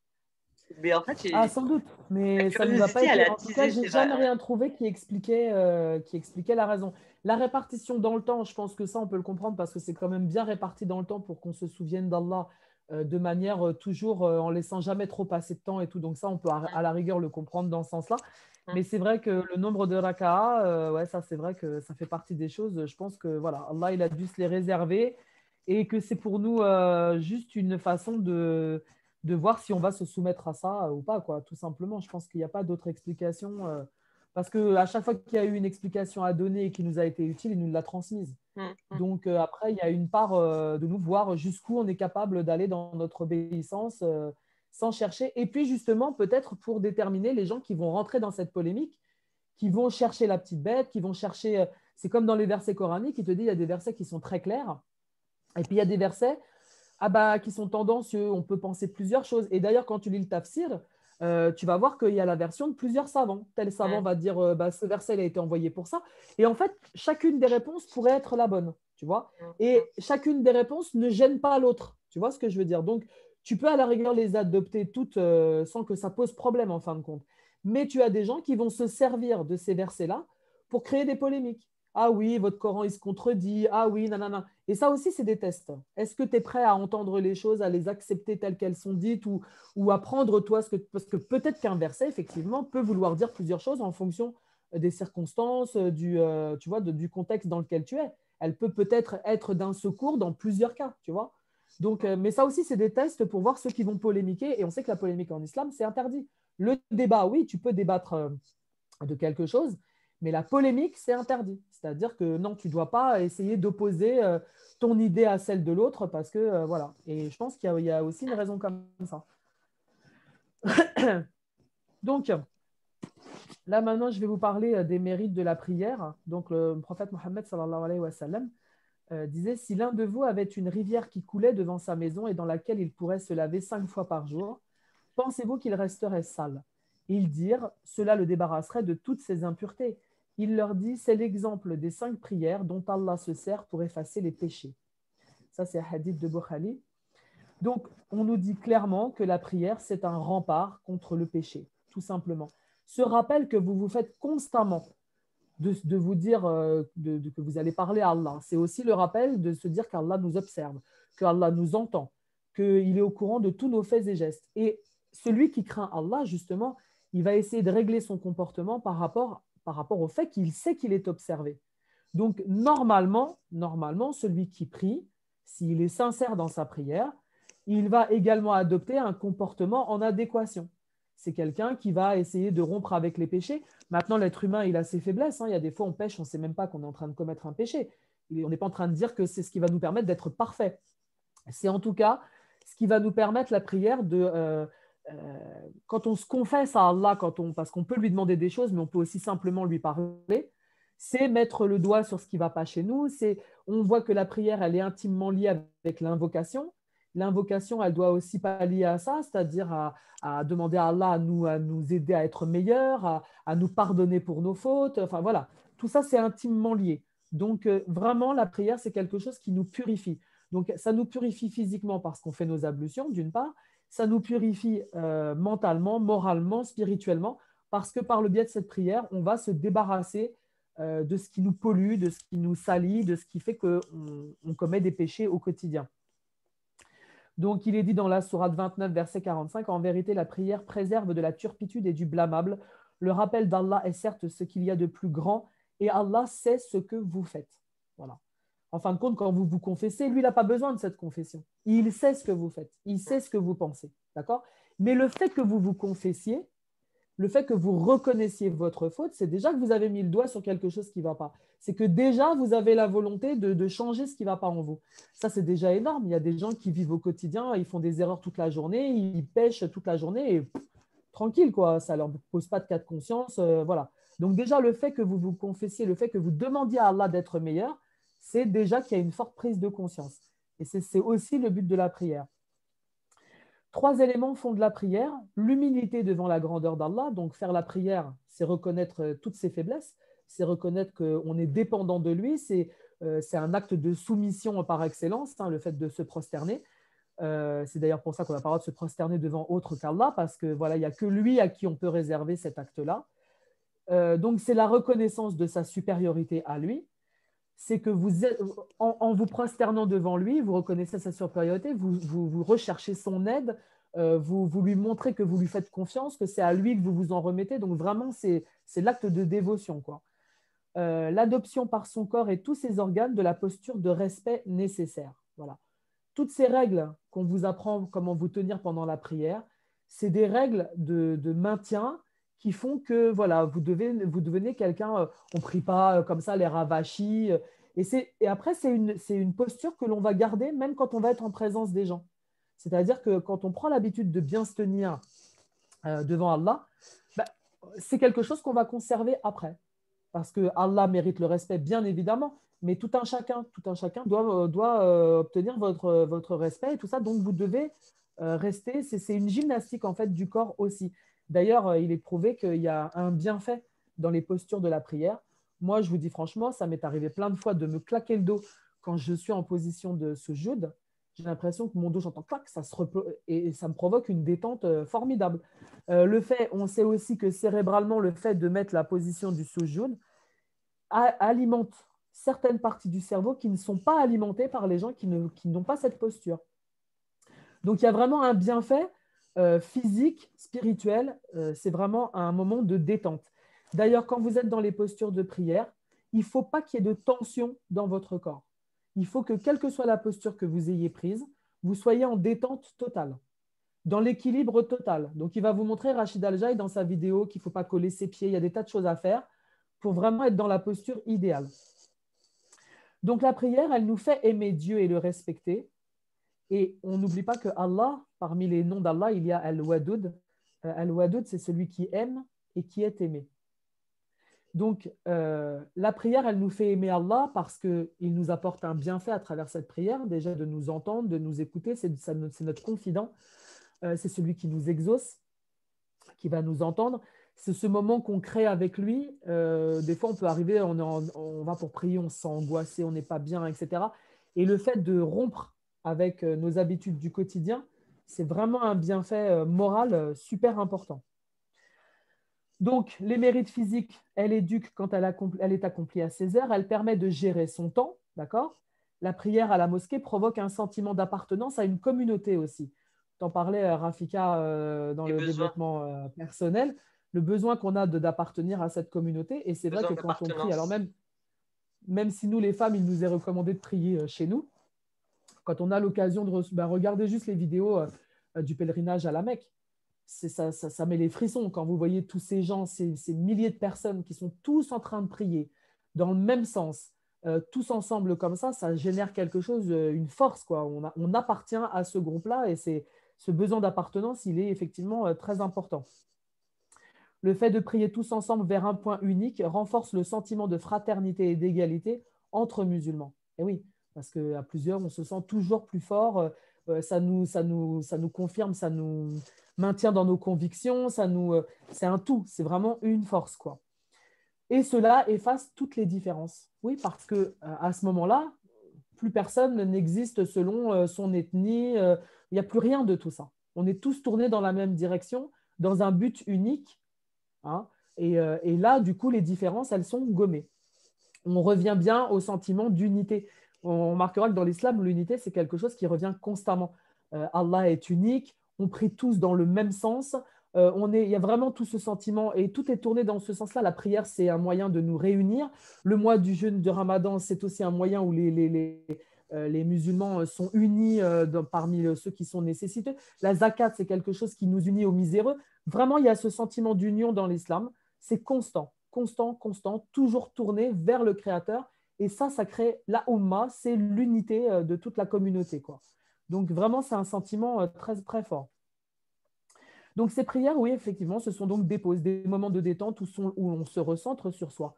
On sait très bien avec les journées qu'on a, ceux qui travaillent ou même ceux qui ne travaillent pas, on est accaparé à droite et à gauche. Quand on préconise aux musulmans de trouver du temps pour méditer, c'est difficile. C'est parfois difficile de trouver 1 heure dans son emploi du temps pour se poser et puis méditer. Eh bien, servez-vous de la prière pour ça. La prière, c'est un moment où on demande, mais c'est un moment où on réfléchit aussi. Quand on a fini sa prière, qu'on a fait le salut final et qu'on est en train d'invoquer, c'est un moment de partage avec Allah, c'est un moment où on se recentre sur soi et on peut vider son cœur, on peut tout dire à Allah, on peut tout lui dire, vraiment tout. Donc, c'est un moment où il faut se détacher absolument de tout ce qui nous préoccupe. Je sais que ce n'est pas toujours évident. Excusez-moi, je vais boire une gorgée. On est accaparé par les problèmes de la famille, du travail, les petits soucis du quotidien. Et bien, c'est vraiment le moment où il faut… c'est pour ça que je vous dis, préparez-vous à faire votre prière. C'est-à-dire, n'arrivez pas en colère, genre vous venez de vous disputer avec vos enfants ou avec votre patron, j'en sais rien. Prenez le temps de redescendre. N'abordez pas votre prière dans cet état d'esprit. Déjà parce que vous allez continuer à penser à ce qui vous accaparait 2 minutes avant. Vous ne serez pas concentré dans votre prière et ça va se ressentir dans la qualité de votre prière, de votre récitation. Vous allez invoquer à la va-vite parce que vous n'aurez que ces pensées-là. Donc, il faut vraiment prendre le temps avant de prier, de redescendre, d'essayer de profiter du moment des ablutions pour redescendre tranquillement, quoi. Ensuite, c'est un moment où on se reconnecte avec notre Créateur parce qu'on en a besoin. Cette société, elle nous engloutit, elle nous fait perdre les notions des réalités d'Allah, de ce que sont les notions du sacré, les notions… on ne s'élève plus quand on est dans cette société. On ne cherche plus à s'élever. On est terre à terre, on vit des choses, toutes nos habitudes, tout ça. Et on a besoin, nous, on est des êtres, on a été créé par quelqu'un de haut, par une créature, par une créature, qu'est-ce que je dis ? Par, on va dire, une puissance qui est très haut placée, si j'ose dire. Et nous, on a besoin de retrouver ça. On n'est pas fait pour vivre des choses terre à terre. On est fait pour vivre des choses beaucoup plus hautes que ça. Donc, il faut vraiment arriver à s'évader et c'est vraiment pas évident. C'est vraiment pas évident quand on est en train de vivre le quotidien, là, de pouvoir à un moment donné s'échapper pour prendre de la hauteur. Ça peut être compliqué. Après, si on le fait régulièrement et si on se force à le faire, oui, c'est quelque chose on va réussir à… Mais il faut prendre le temps. Il faut prendre le temps de le faire et l'effort surtout. Donc, cette prière, elle permet de réguler nos angoisses, nos peurs injustifiées, qui n'existent que dans nos esprits. En fin de compte, quand quelque chose nous fait peur, quand on est pris par le waswas, quand on est angoissé par les choses, se replacer face à Allah, reprendre pied avec lui et se dire que c'est lui qui peut nous aider, qu'il est là pour nous rassurer, qu'il est là pour… C'est pour ça qu'il faut aussi l'invoquer par ses noms. Quand vous êtes angoissé, vous dites, vous pouvez par exemple dire Al-Mumin, c'est celui qui va vous rassurer, vous réconforter, tout ça. Ça, c'est des choses qui font un bien fou. Moi, j'ai expérimenté ça des dizaines de fois où j'abordais ma prière, le cœur serré ou quoi que ce soit. Et d'un seul coup, quand je faisais l'effort d'essayer d'échapper à tout ça et de me dire que lui, il était au-dessus de ça, au-dessus de tout ça, qu'il y avait quelque chose au-dessus de tout ça, qui pouvait maîtriser ça, vous ne pouvez pas savoir le bienfait que ça fait, quoi. Quand on achève sa prière, c'est comme si vous aviez pris une douche, quoi. C'est un bienfait pas possible. Donc, et il faut savoir que ces angoisses, ça constitue des handicaps. Tu le vois dans le développement personnel, les peurs, c'est vraiment des freins terribles, vraiment des freins terribles. Donc, il faut vraiment arriver à pallier à ça et Allah, c'est le meilleur moyen pour pallier à nos peurs. Donc, c'est notre confident tout le temps et partout. 7 jours sur 7, 24 heures sur 24. Vous avez envie de vous réveiller la nuit pour aller prier, vous ressentez le besoin, allez-y, c'est le meilleur moment pour aller faire vos prières, pour invoquer aussi. D'accord? Vous, il n'y a plus personne qui vous embête autour de vous, vous êtes concentré dans ce que vous allez faire, vous allez donner le meilleur de vous-même. Donc, c'est vraiment le moment idéal. N'oubliez pas qu'il est celui qui entend et qui exauce. Je vais vous répéter ce que je vous ai dit la semaine dernière quand j'expliquais le Coran. Allah n'aime pas quand quelqu'un lui invoque et qu'il ne lui répond pas. Donc, il peut tarder dans l'exaucement de votre prière, mais il vous répondra. Si c'est un bien pour vous, il vous répondra. Donc, n'hésitez pas à lui parler et à demander. Mohammed disait, sachez que la meilleure de vos œuvres, c'est la prière. La prière est un moyen pour le musulman d'être agréé par Allah, le Très-Haut, et il goûtera par ce biais aux délices du paradis. Allah a rendu obligatoire sur les esclaves 5 prières quotidiennes. Celui qui les accomplit parfaitement, Allah lui a promis de le faire entrer au paradis. Et celui qui ne les accomplit pas parfaitement, celui-là, Allah ne lui a pas promis de le faire entrer directement au paradis. S'il le veut, il châtie, et s'il veut, il le fait entrer au paradis. Quand il dit directement au paradis, c'est parce qu'il y a des gens qui n'auront pas exaucé. Il faut savoir que vous allez prier ceux qui feront un passage par l'enfer, que Dieu nous en préserve, vont devoir rattraper ces prières-là. Mais les conditions de la prière n'auront rien à voir avec les conditions terrestres, hein, que les choses soient claires. Donc, vous avez tout intérêt à comprendre justement l'intérêt de la prière, à savoir que, oui, je vous l'ai dit tout à l'heure, c'est quelque chose que c'est la première dette que vous aurez à rembourser au jour du jugement dernier. Donc, ne perdez pas de vue que vraiment, il faut la faire, s'appliquer à la faire. Et même si les premiers temps, votre prière n'est pas parfaite, rien n'est jamais parfait du premier coup, ce n'est pas grave. Déjà, le simple fait que vous ayez l'intention de la faire, Allah il va vous aider. Il va vous aider à comprendre, à assimiler, à garder les choses. Et après, les choses vont s'installer d'elles-mêmes. Donc, mais ne désespérez jamais. Même si vous avez accumulé beaucoup de prières, non, ne lâchez jamais, jamais, jamais votre prière. Jamais. C'est vraiment la chose qu'il faut tenir, c'est la chose la plus précieuse, quoi.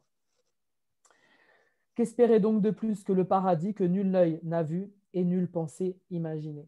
Voilà. C'est l'un des prix à payer pour obtenir ce paradis. Ce n'est pas une récompense anodine, le paradis, hein, ce n'est pas une récompense terrestre. Là, c'est vraiment l'éternité. On n'arrive même pas à se figurer ce que peut être l'éternité de toute façon, puisque chez nous, tout a un début et une fin dans ce bas monde. Donc, mesurez bien la valeur de la prière et celui qui la commence, même si vous vous sentez pas bien, même si accrochez-vous à cette prière, c'est le meilleur garant pour vous sortir de tous vos problèmes. Voilà, j'en ai fini avec ce sujet. Après, si vous avez des questions, je vous écoute. Ouais, moi, j'ai une question. Oui. J'ai entendu plein de choses se dire là à propos du vernis. Oui. Alors, il y a du vernis halal maintenant, donc la solution, elle est trouvée. Sérieuse? Alors, en fait, il y a un vernis qui est sorti depuis peu, qui est un vernis qui est perméable à l'eau. Pour celles qui tiennent absolument à se mettre du vernis, bon, voilà, c'est une possibilité. Après, il est vrai que le vernis, c'est quelque chose qui n'est pas autorisé quand on fait sa prière, puisque quand tu fais tes ablutions, l'eau est censée recouvrir toutes les parties de ton corps et que le film que tu mets sur tes ongles empêche l'eau de pénétrer donc sur tes ongles. C'est pour ça qu'ils ont créé ce fameux vernis halal qui est perméable à l'eau et qui permet… bon. Après, il faut quand même Ça dire doit être aussi une génial chose. à mettre ça en plus comme vernis. Ça veut dire que tu rates ou tu fais Moi, ça, j'en mets du transparent. Moi, je ne mets pas de couleur. Moi, j'en utilise du transparent. tu vas le mettre, Euh, tu vas le laver direct. ouais, en fin de compte, il s'enlève pas à l'eau, hein, mais il est perméable en fait. Il Ah ouais? laisse passer l'eau entre lui et l'ongle en fait. Tu vois? Donc après, j'ai envie de te dire que le vernis, pourquoi moi j'ai opté pour du transparent? Parce que son maquillage, de toute façon, elle doit être la plus discrète possible. Elle ne doit pas chercher à attirer l'œil. Donc, si tu mets déjà des couleurs à la base, même si c'est du vernis halal, il faudra quand même éviter tout ce qui est couleur vraiment pétante, quoi. Tu vois? Tu as le droit de te maquiller, tout ça, mais il faut normalement, dans la logique des choses, il faut éviter d'attirer l'œil, de trop attirer l'œil sur toi. Donc, voilà. Après, c'est vrai que le vernis normal, il n'est pas autorisé parce que justement, il crée une pellicule qui ne laisse pas passer l'eau. Mm. que l'eau doit absolument passer sur… Puis en plus, de toute façon, c'est nocif. Donc, un vermini ne sera jamais considéré comme halal. Vu toutes Bah, les merdes qu'il y a dedans, ouais, c'est nocif en plus, hein. ouais, c'est nocif. Bon, après, la notion de nocivité dans l'islam, c'est, je veux dire, il y a des degrés de nocivité. Je veux dire, ce ne sera pas jamais nocif comme quelqu'un qui va fumer ou boire. Enfin, tu vois ce que je veux dire pour ta Mm. santé, c'est pas non Mm. plus.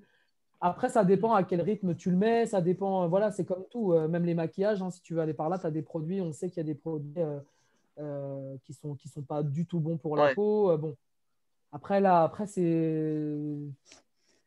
J'ai envie de Et dire, là, après, le c'est ouais, fait c'est de un faire peu ses tout. ablutions et après de se mettre du vernis. Alors, tu sais que tu me poses un dilemme là-dessus parce que je me suis posé la même question. Je me suis dit, à partir du moment où tu fais tes ablutions Mm. et que tu mets ton vernis après, du coup, cette couche qui protège ton ongle qui est propre, Mm. même si tu salis tes mains, tes ongles sont censés rester propres. Et ben, je me suis fait exactement la même réflexion, mais il faudra que je la pose à quelqu'un qui sera en mesure de me répondre plus précisément parce que je me suis vraiment posé la même question. Je me suis dit, dans la mesure où tu fais tes ablutions avant et que tu mets ton vernis après, bah, le vernis, étant donné qu'il ne laisse pas passer l'eau, bon, Mm. je ne sais pas. Là, je suis Donc, comme toi, là, je suis dans le doute. du coup, ceux qui mettent des capsules et tout le tralala, là, c'est Les capsules. pas bon, Les quoi. faux ongles. Faux ongles. Ah non, alors attends, Bah, là, on si, va là, être très clair. On ouais. va être très Non, clair. les faux Tous les ongles, ça n'a rien post-it. à voir. Non, mais de toute façon, les faux ongles, déjà, les perruques, les rajouts de cheveux, c'est interdit. J'ai appris récemment que les implants capillaires ne sont pas interdits dans l'islam. C'est pas considéré comme, c'est pas un interdit. Mais en revanche, tout ce qui est perruques, rajouts, les nattes, etc., tous ces trucs-là, dans l'islam, c'est interdit. Et pourquoi les implants, c'est pas interdit? Bah, franchement, et en plus, je me suis posé la question parce que Mousse, il a un de ses neveux qui est parti en faire parce que le pauvre, il a des gros problèmes. Et moi, la première des choses, je dis ouais, mais moi, parce qu'on m'avait toujours dit que tout ce qui était purement esthétique n'était pas Ouais. autorisé. Comme par exemple, la chirurgie esthétique, elle est autorisée dans la mesure où tu es en train de souffrir, où il y a quelque chose Mm. vraiment de vital à faire, quoi, si tu veux. Si c'est purement esthétique, normalement, c'est pas autorisé. D'accord? Mm. Et moi, je pensais que les implants capillaires, ça rentrait dans cette catégorie. Et hier, ma fille, elle est tombée sur un article. Alors, il faudra quand même que je recherche parce que des fois, tu tombes sur des articles, Mm. mais ils n'arrivent pas à tomber d'accord. Et ils étaient en train de dire que ça ne rentre pas dans ces catégories-là. Alors, franchement, et par contre, les perruques et tout ça, oui, ça, c'est sûr. C'est interdit. Les Et teintures sont les perruques, autorisées. par exemple, si tu as… excuse-moi. Non, Si, non, vas-y. par exemple, bah, je sais pas, on va à l'extrême, hein, tu as un cancer, tu Tu as fais un de la cancer. chimio et… ouais, tu fais de la chimio. Tu peux pas mettre… Bah, dans ce cas-là, on va te préconiser de mettre un foulard ou des choses comme ça, ou de mettre comme un turban ou des choses comme ça. Mais en tout cas, je n'ai pas trouvé de raison qui accepte que tu mettes une perruque, en fait. D'accord. Après, j'ai envie de te dire, Ok. dans l'islam, comme normalement la femme est censée être voilée, le problème, normalement, ne se pose pas. Tu vois ce que je veux dire? Quand tu es Mm. voilée, bon, bah, que tu sois chauve en dessous ou quoi, personne ne le saura finalement. Comme l'épilation des sourcils, tout ça, c'est interdit. C'est strictement interdit, même. Il y a une Mais, app- malédiction sur les femmes qui épilent leurs sourcils. mais apparemment, moi, je le fais plus, hein, mais je parle vite. Apparemment, s'il y en a trop et que tu ressembles à un homme, tu peux le faire. Mm. Voilà. C'est-à-dire que là, c'est des cas, ouais, exactement. C'est-à-dire qu'il y a des cas où ça peut te porter préjudice, par exemple, où ça, oui, il y a des cas extrêmes, bien sûr, ça, c'est des cas extrêmes. Moi, je te parle vraiment de l'épilation traditionnelle qu'on voit aujourd'hui dans tous les salons d'esthétique, où on veut Ils transformer enlèvent un tout peu et ils la refont. forme. Ouais. Ouais, voilà. Moi, j'en ai vu combien qu'enlèvent tout et qui se font leurs traits. Bon, je trouve ça un peu bizarre, quoi, de enlever ce que la nature t'a donné pour refaire un truc. Mm. Bon, après, chacun fait ce qu'il veut, hein, ça n'engage C'est clair. personne. Moi, je dis ce que l'islam dit, après, chacun Mm. fait ce qu'il veut. Moi, je te dis franchement, je ne touche pas au contour, je les désépaissis. Oui, ça, tu peux le faire. C'est-à-dire en enlever en quantité, mais je ne touche pas à l'alignement, si tu veux. Tu vois, je ne touche pas à la pigment, enfin, comment Mm. ils sont implantés, tout ça, j'y touche absolument pas. Tu peux les désépaissir au même titre que tu pourrais désépaissir tes cheveux ou des choses comme ça. C'est comme les cheveux, il est préconisé que la femme porte les cheveux suffisamment longs pour qu'on la distingue de l'homme. Après, il n'est pas dit que tu dois avoir les cheveux en bas des fesses ou il faut qu'on puisse distinguer l'homme de la femme, en fait. Tu vois? Donc, les femmes qui portent la nuque C'est courte pas- comme les hommes, c'est pas bon. Oui, Salima? C'est figé. Parlons de ça. Les hommes qui ont les cheveux longs au jour d'aujourd'hui. Attends. Ouais, alors, ouais, je sais. Et surtout que, a priori, même à l'époque des prophètes, les hommes portaient quand même les cheveux assez longs. Donc, à mon avis, à cette époque-là, quand les hommes portaient les cheveux à cette longueur, les femmes portaient les cheveux beaucoup plus longs. Hmm. Et je pense que c'était dans la nature des choses à cette époque-là que les femmes aient les cheveux très très longs. Donc du coup, même si les hommes portaient les cheveux un peu longs dans la nuque, on arrivait quand même à distinguer l'homme de la femme. Tu vois, je pense qu'à cette époque-là, les femmes ne coupaient pas leurs cheveux. Voilà. Aujourd'hui, effectivement, il y a des fois quand tu marches dans la rue, tu les vois de dos, tu sais plus trop bien à qui tu as affaire. Hmm. Je pense que chez l'homme, il doit y avoir une longueur à respecter. Tu vois, c'est-à-dire qu'en dessous d'une certaine longueur, voilà, ça ressemble trop à la femme, donc ça ne doit pas être autorisé. Et pour la femme, pour le cheveu court, c'est pareil. Je pense que voilà, il faut trouver un juste qu'on puisse distinguer, quoi, en fait. Ah, il y a des hommes avec les cheveux longs un peu dans la nuque, malgré tout, même si tu les vois de dos, tu sais que tu as affaire à un homme. Tu vois ce que je veux dire? C'est pas. Il y a la Voilà. corpulence, Il y a peut-être. la corpulence, il y a quand même un certain nombre d'indices qui font que tu ne te trompes pas. Bon, après, moi, ça m'est déjà arrivé de voir des hommes cheveux longs et j'étais persuadé d'avoir affaire à une femme de dos, hein. Et quand il s'est retourné, boum, je vois la barbe et tout, bah, le choc. Mais ça reste rare quand même. Tu arrives quand même à distinguer maintenant. Ben, Par ouais. contre, la nuque très courte pour les femmes, non, c'est pas préconisé, quoi. Ben, viens dans le sud. Franchement, il y a des trucs, c'est choquant. Ah ouais, t'étais en Ardèche, toi. Non, mais la C'était le vérité. fief des hippies, l'Ardèche. Non, mais même quand tu descends encore plus bas, tu vas à Marseille, il y a des choses qui sont choquantes. Ah non, mais ça existe. Il y Ça a, existe. il y a plein de Après, gens. après par Moi, pas rapport à plus ce tard que. que tout à l'heure, j'ai vu un mec, il sortait d'une voiture, il avait les cheveux là, mais franchement, de dos, c'était une meuf, les cheveux lissés, un bon carré qui arrivait là. Ah, puis maintenant, il y en a qui se maquillent, il y en a qui se mettent. Là, tu sais plus trop. De toute façon, c'est ça. À partir du moment, tu sais, il y a une logique aussi dans l'islam, il y a une question de bon sens. C'est-à-dire qu'à un moment donné où tu crées le doute, si le doute est créé, c'est qu'il y a quelque chose qui ne va pas. C'est-à-dire que si au bout d'un moment, tu regardes un homme, tu ne sais pas distinguer si c'est un homme ou une femme, c'est qu'il y a quelque chose qui ne va pas. Il n'y a même pas besoin de verset pour l'expliquer. C'est logique. C'est comme dans la façon de s'habiller. La femme ne doit pas essayer de ressembler à l'homme ne doit pas ressembler à la femme. Tu vois de plus en plus des vêtements. Alors, je dis pas, j'ai rien contre le pantalon, hein, moi j'en mets et tout ça. Mais après, il y a pantalon et pantalon. Tu as des femmes vraiment qui ont des looks extrêmement masculins. Ça, dans l'islam, c'est pas une bonne chose. C'est pas une bonne chose. Comme j'ai appris là récemment sur le port de l'or, puisque l'homme n'a pas le droit de porter d'or, j'ai appris pourquoi en fait. Parce qu'en fait, l'or est cancérigène pour l'homme. C'est-à-dire que nous, ouais, l'or diffuse quelque chose. Non, l'or diffuse quelque chose. Alors, je rentrerai plus dans. J'essaierai de retrouver l'article précis pour vous donner la précision. Mais en fait, l'or diffuse quelque chose que le corps masculin n'élimine pas et que nous, les femmes, par le biais de nos menstrues, nous éliminons. Donc, c'est pour ça que la femme est autorisée à porter de l'or et pas l'homme. Voilà. Voilà. Et comment dire, c'est carrément cancérigène, hein. C'est vraiment dangereux. Donc, ils expliquaient que la femme, elle, comme elle a ses menstrues, elle élimine Les toxines. en fin de compte, ouais, en fait, cette toxine, elle se diffuse que tu sois un homme ou une femme, finalement.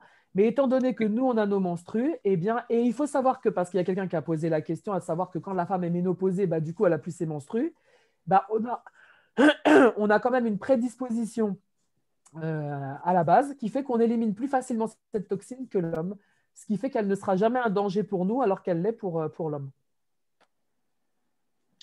Et l'homme, il peut. Parce que quand tu fais la hijama, la saignée, tu fais.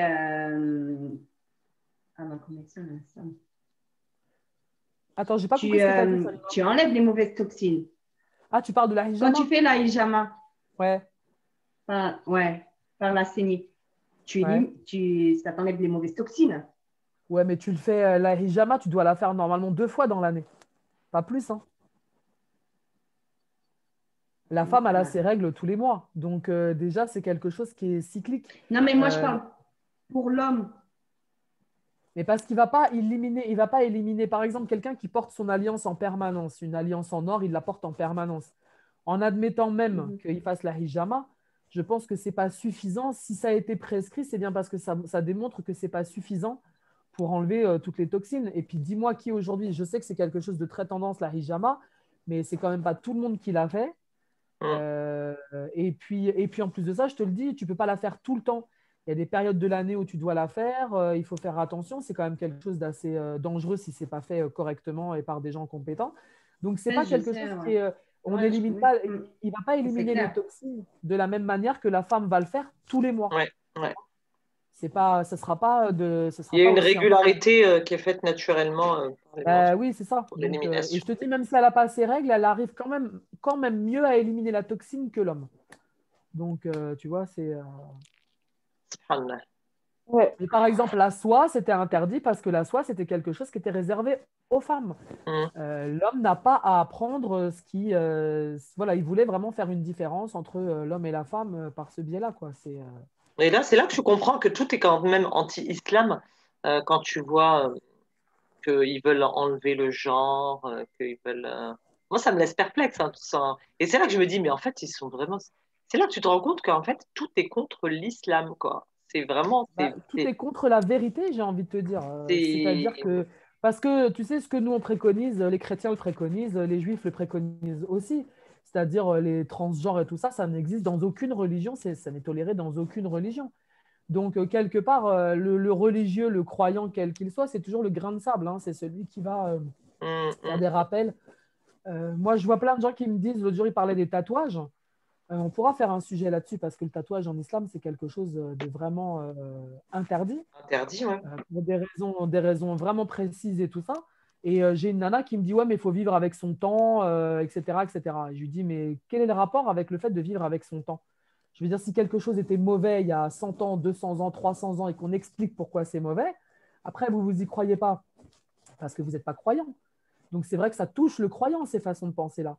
Et nous, quand on vient leur dire ça, oh là là, mais oui, de toute façon, vous croyez à tout ce qu'on vous dit. Bon, voilà, forcément, il y a une opposition qui est liée à ça. Maintenant, moi, je connais des musulmans qui sont tatoués aussi. Donc, c'est. Mais quand tu vois qu'il y a des interdictions comme ça, et en fait que ces interdictions en fait ne sont pas là par hasard, que c'est pour notre bien. En fait, moi, c'est comme ça que je prends tout maintenant que j'ai compris que l'islam, c'était euh, que que j'ai eu ces prises de conscience, quoi. Et, euh, et je me dis, bah voilà, tu vois, là, je viens d'apprendre que l'homme, ben voilà, l'or, c'est cancérigène, en fait. Donc, qui nous dit qu'en fait, cette flopée de cancer, bah voilà, peut-être qu'il y a des gens qui ont porté de l'or, Ah, des bah, hommes qui ont voilà, porté de l'or, et exactement. qu'ils ont chopé le cancer, quoi. Tu C'est vois, pour ça après, il que faut se tout à poser l'heure, les bonnes questions. Je sais pas, des gens, C'est ils pour ça que tout à réfléchissent l'heure, plus. quand on disait qu'on n'avait pas forcément les réponses à nos questions, il y a aussi des réponses. Quand Allah il a mis des interdits sur certaines choses, il savait aussi qu'on n'aurait pas les réponses ni les preuves immédiatement. Donc il y avait une notion, est-ce que vous allez vous soumettre? Et en fin de compte, quand tu réfléchis bien, on a les réponses aujourd'hui. D'accord? Regarde, pour l'histoire de l'or, ça a été préconisé il y a 1500 ans.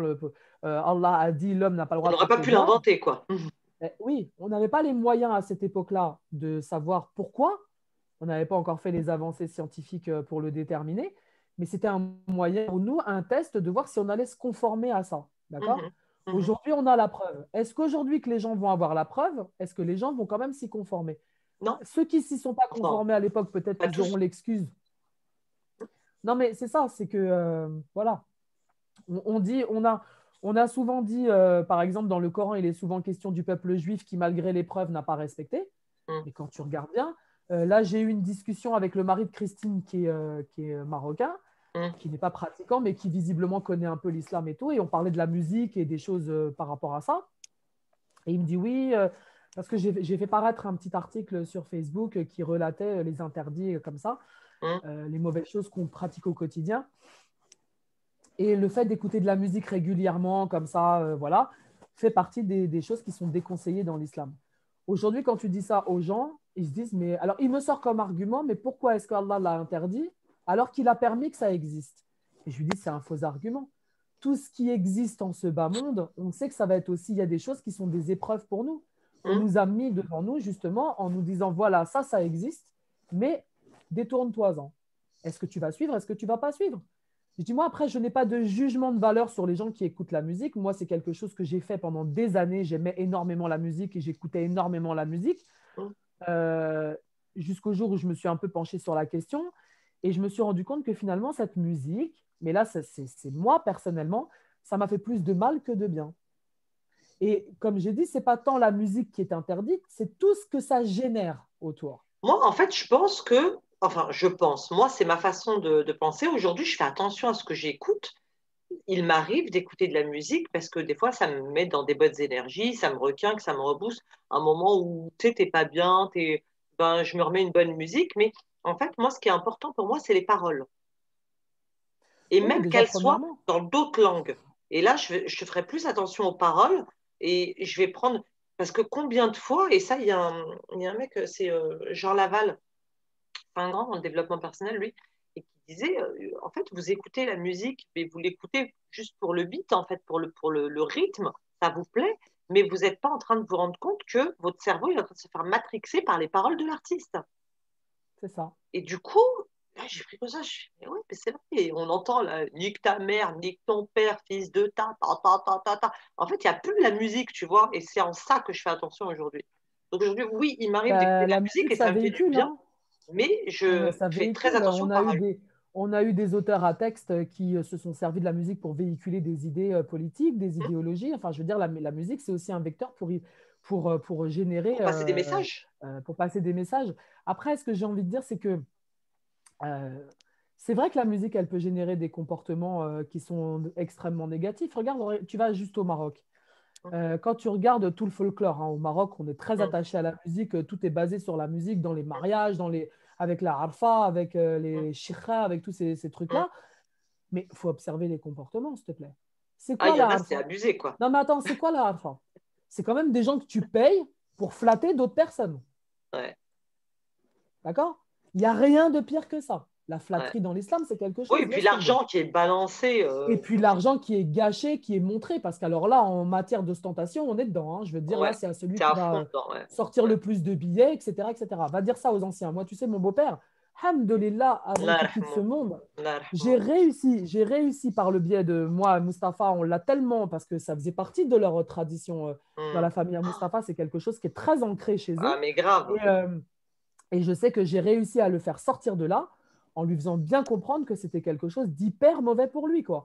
Et grâce à Dieu, il en est sorti, il a refusé tous ces trucs-là quelques temps avant sa mort et tout. Donc déjà, j'étais ravi de ça. Hmm. Après, tu regardes les shirkhas, c'est quoi? C'est des femmes qui rentrent limite en transe, qui ont Hmm. des comportements complètement... Et on sait que la musique peut provoquer des transes. On Hmm. sait que la musique peut provoquer des comportements de séduction. On sait, voilà. Donc en fait, dans la musique, ce qui est mauvais, c'est tout ce que ça génère. C'est Hmm. vrai que la musique, moi, combien de fois j'ai écouté des musiques qui m'ont rappelé des souvenirs, qui m'ont fait pleurer. Pourquoi? Hmm. On ne doit pas générer ce genre de choses. C'est Hmm. pas bon dans l'islam de faire ces choses-là, d'essayer de ressasser le passé, de se remémorer des C'est choses. clair. On a le sentiment que ça nous fait du bien, parce qu'à un moment donné, on pleure, on se vide et tout. C'est extrêmement mauvais pour nous. Ça nous plonge dans la mélancolie, ça nous plonge dans un tas de souvenirs qu'on aurait mieux fait de laisser derrière nous. Voilà, c'est quelque chose. Et après, j'ai envie de te dire, la musique, c'est surtout que si tu la pratiques, et c'est pervers en fait, ça a des effets pervers, parce que ça peut vite devenir une habitude, et comme toute forme d'habitude comme ça t'éloigne de tes vrais objectifs, de tes vraies Hmm. missions sur cette terre en fin de compte. Et la musique, ça t'éloigne d'Allah aussi, qu'on le veuille ou non. Le temps que tu vas passer à écouter pendant... Moi, je pouvais passer des fois des heures. Alors moi, en plus, j'écoutais beaucoup des sons des années 70, 80, les trucs afro-américains, tout ça. Bon, c'était ma génération. Ça nous rappelait des souvenirs d'ado avec Mustapha. On partait dans des délires comme ça, même des voyages au Maroc. Mais on sait, moi je sais aujourd'hui, lui, il n'est pas encore sorti de tout ça. Je n'ai pas C'est encore ça. réussi Ouais. à le happer. Mais moi, j'en suis sorti. Aujourd'hui, je ne te mens pas. Je mets la musique uniquement quand je prends ma voiture parce que ça me tient compagnie comme ça, tu vois. C'est Ouais, juste ouais. avoir un son comme ça sur le chemin. Mais chez moi, Mais honnêtement, c'est j'ai de la réussi musique ou c'est vraiment. la radio pour écouter. Ouais, Parce voilà, que voilà. C'est pas moi, ça, d'abord, je c'est vrai mets que c'est plus. pas. Moi, ça, la radio, eh ben non. Moi, la radio, c'est dangereux, quoi, limite. Parce que j'en ai marre d'entendre des trucs de plaintes, des trucs Non, moi, je mets négatifs et rire tout et ça. chansons, des trucs comme ça, tu vois, qui me distraient, qui vont me. Ouais, Voilà, des faire en fois, sorte et que je encore, passe ouais, un des fois, c'est moment des vite fait. conneries. Mais Mais je sais que je ne suis pas capable de doser ça. C'est-à-dire que si j'ai le malheur d'entendre une chanson de mon époque que j'aimais bien, Mon fils, l'autre jour, il était mort de rire parce qu'il m'a mis une musique d'un groupe, les Four Tops, je sais plus quoi. Et j'ai commencé à mettre à danser dans la voiture, quoi. Mais bon, c'était plus un délire. C'était Ouais. plus un délire. Il me dit, wow, laisse tomber. Il me dit, t'es plus crédible. Ça y est, toi qui fais toujours ta sérieuse et tout. Bon, ça a été un moment de 30 secondes, tu vois. Oui. Mais je sais très bien que si je reprends l'écoute de la musique de manière assidue comme ça ou régulière, voilà, moi je sais que ça me génère ouais, des comportements qui ne sont pas en adéquation avec ma foi, si tu veux. C'est quelque chose qui me dérange en fait. Donc après, c'est moi, c'est très personnel. Ouais. Chacun après voit les Non, moi, choses. je le revois plus. Me, me- Je vais écouter de la musique à un moment où je vais prendre conscience déjà que je suis pas bien, ou qu'il y a un truc qui me turlupine, ou j'ai eu, je sais pas, il y a quelque chose qui me met pas bien. Et ben, je vais mettre. Mais après, j'ai mes listes de musique que j'ai choisies, que je sais que voilà, elles me mettent bien. Et c'est juste pour me remonter mes énergies, pour. En fait, ça me met bien. En fait, je sais pas, ça me motive ou. Tu vois, et après, je repars, je suis bien, je suis dans une bonne énergie, quoi. Non, après, si t'es pas non-stop, après, il faut savoir jauger les choses aussi. Tu vois, c'est Hein. comme tout. Faut savoir l'impact que ça a sur toi. Moi, je vois dans la génération des jeunes actuellement, on voit bien l'impact que la musique a pris. Ben, c'est Et comme clair. tu dis, quand Mais tu moi, écoutes je les suis sûre, sons qu'ils c'est les écoutent, paroles. C'est les paroles non, qui mais les c'est rendent une comme ça. cata. C'est une Une cata. catastrophe, ouais. C'est Moi, pour moi, vulgaire, c'est les paroles, ouais. c'est Moi, pour vraiment moi, une c'est pas la catastrophe. musique, c'est les paroles. Et c'est ça qui me. Et moi, je vois mon fils qui rappe à toute vitesse, etc. Je lui disais, mais si tu mettais autant d'assiduité à apprendre une sourate coranique, même aussi petite soit-elle, que le temps que tu passes à ta musique, là, je t'assure que ça serait bien plus profitable. Et en fin de compte, il faut remplacer petit à petit, c'est ça en fin de compte. Moi, c'est comme ça que j'ai fait. J'ai pas arrêté d'écouter la musique du jour au lendemain. C'est-à-dire que Ouais, je c'est un diminuais, travail. j'essayais de limiter. Par exemple, des fois, je la mettais quand je faisais la cuisine. Si je savais que j'étais bloqué dans la cuisine pendant un certain temps, bon, bah, j'ai remplacé. Je me mets des petites vidéos, des trucs pour. C'est juste pour Hum, avoir tu vois, pour que le moment il passe plus vite ou quoi. Mais en fin de compte, c'est ça. C'est comme la poésie, c'est comme toutes ces choses-là. C'est des choses qui séduisent en fin de compte. Et c'est ça qui est hum, dangereux dans ces choses-là. C'est qu'il y a un rôle de séduction. Bah, il suffit de voir les danseurs, les chanteurs aujourd'hui, ils sont tous dans la séduction totale, quoi. grave. Tu vois que ça. Tu vois que Ça, ça. il y en Donc a il y a même une plus, ça séduction existe même plus visuelle. des danseurs habillés, ça n'existe plus. C'est pas pour rien que les femmes ne peuvent pas faire l'appel à la prière. C'est pas pour rien qu'elles peuvent pas mener la prière. C'est parce qu'elles ont des voix qui séduisent. La voix, c'est une séduction. Et je peux même te dire que même chez un homme, ça peut être une séduction. Hum, Moi, hum, j'avais la nièce à mon mari qui me disait, oh là là, j'ai trouvé un imam, il fait la dame quand tu l'écoutes, mais elle était raide dingue. Elle écoutait même plus ce qu'il disait. Et c'est vrai que le Écoutez type le avait son de une sa voix voix. absolument incroyable. Non, mais il avait une Hum, voix incroyable. Mais du coup, tu n'écoutes plus la dame, tu écoutes le gars, quoi. Donc, tu vois bien qu'il y hum, a il y a un danger là-dedans, quoi. hum, Faut faire attention, c'est tout. Faut être vigilant. Et aujourd'hui, tout est musical. Il y a de la musique partout, partout, partout, hum, hum, partout. hum. Donc voilà, après, moi j'ai envie de dire, moi j'ai réussi. Après, il faut savoir, faut trouver le juste milieu des choses. Faut pas. Toujours l'équilibre, toujours, on le dit Et tout le puis temps. regarde dans les mariages, les comportements des gens quand ils se mettent à danser. Mais la dernière fois, j'ai vu une vidéo qui circulait. Alors ça m'a tué de rire parce que c'était un mariage séparé. Donc là, c'était que les femmes. Seulement, ils ont fait une vidéo qui est partie sur partout, partout. Donc ils Ah ont là séparé là là dans le là, mariage. Et ça si sert tu à vois rien. la nana, non mais si tu vois la nana comment elle danse, c'est pas une femme, c'est pas une petite jeune, hein. C'est une femme en âge d'être mariée, d'avoir des enfants, etc. Elle a exercé une danse, mais c'était à la limite de l'indécence, quoi. Même entre femmes, quoi, je veux dire. Ouais. Et je me dis, ils ont balancé la vidéo partout. Mais s'ils savaient au jour du jugement dernier ce qui est réservé à ces femmes-là, à celles qui dansent dans les mariages, quand tu dis ça, moi, quand j'ai osé dire ça dans ma belle famille, ah là là, j'étais une extrémiste. Bon, donc Ouais. j'ai remballé mes rappels. J'ai dit, Hum. écoutez, maintenant vous êtes au courant, moi, je vous transmets, vous en faites ce que vous voulez. Mais il faut voir les comportements. Et je ne parle même pas des mariages où c'est mixte et où là, les hommes dansent avec les femmes, où on Ouais, voit c'est des. parce que en fait, Non, c'est comme tu dis tout le temps, hein, on le retrouve tout le temps. Tout est dans trouver l'équilibre. Et l'homme, quand il ne sait pas gérer, l'être humain, il se retrouve dans les extrêmes, c'est ou trop ou vraiment pas assez. Et là, on arrive à des comportements qui sont des comportements de dingue, quoi, en fait, tu vois.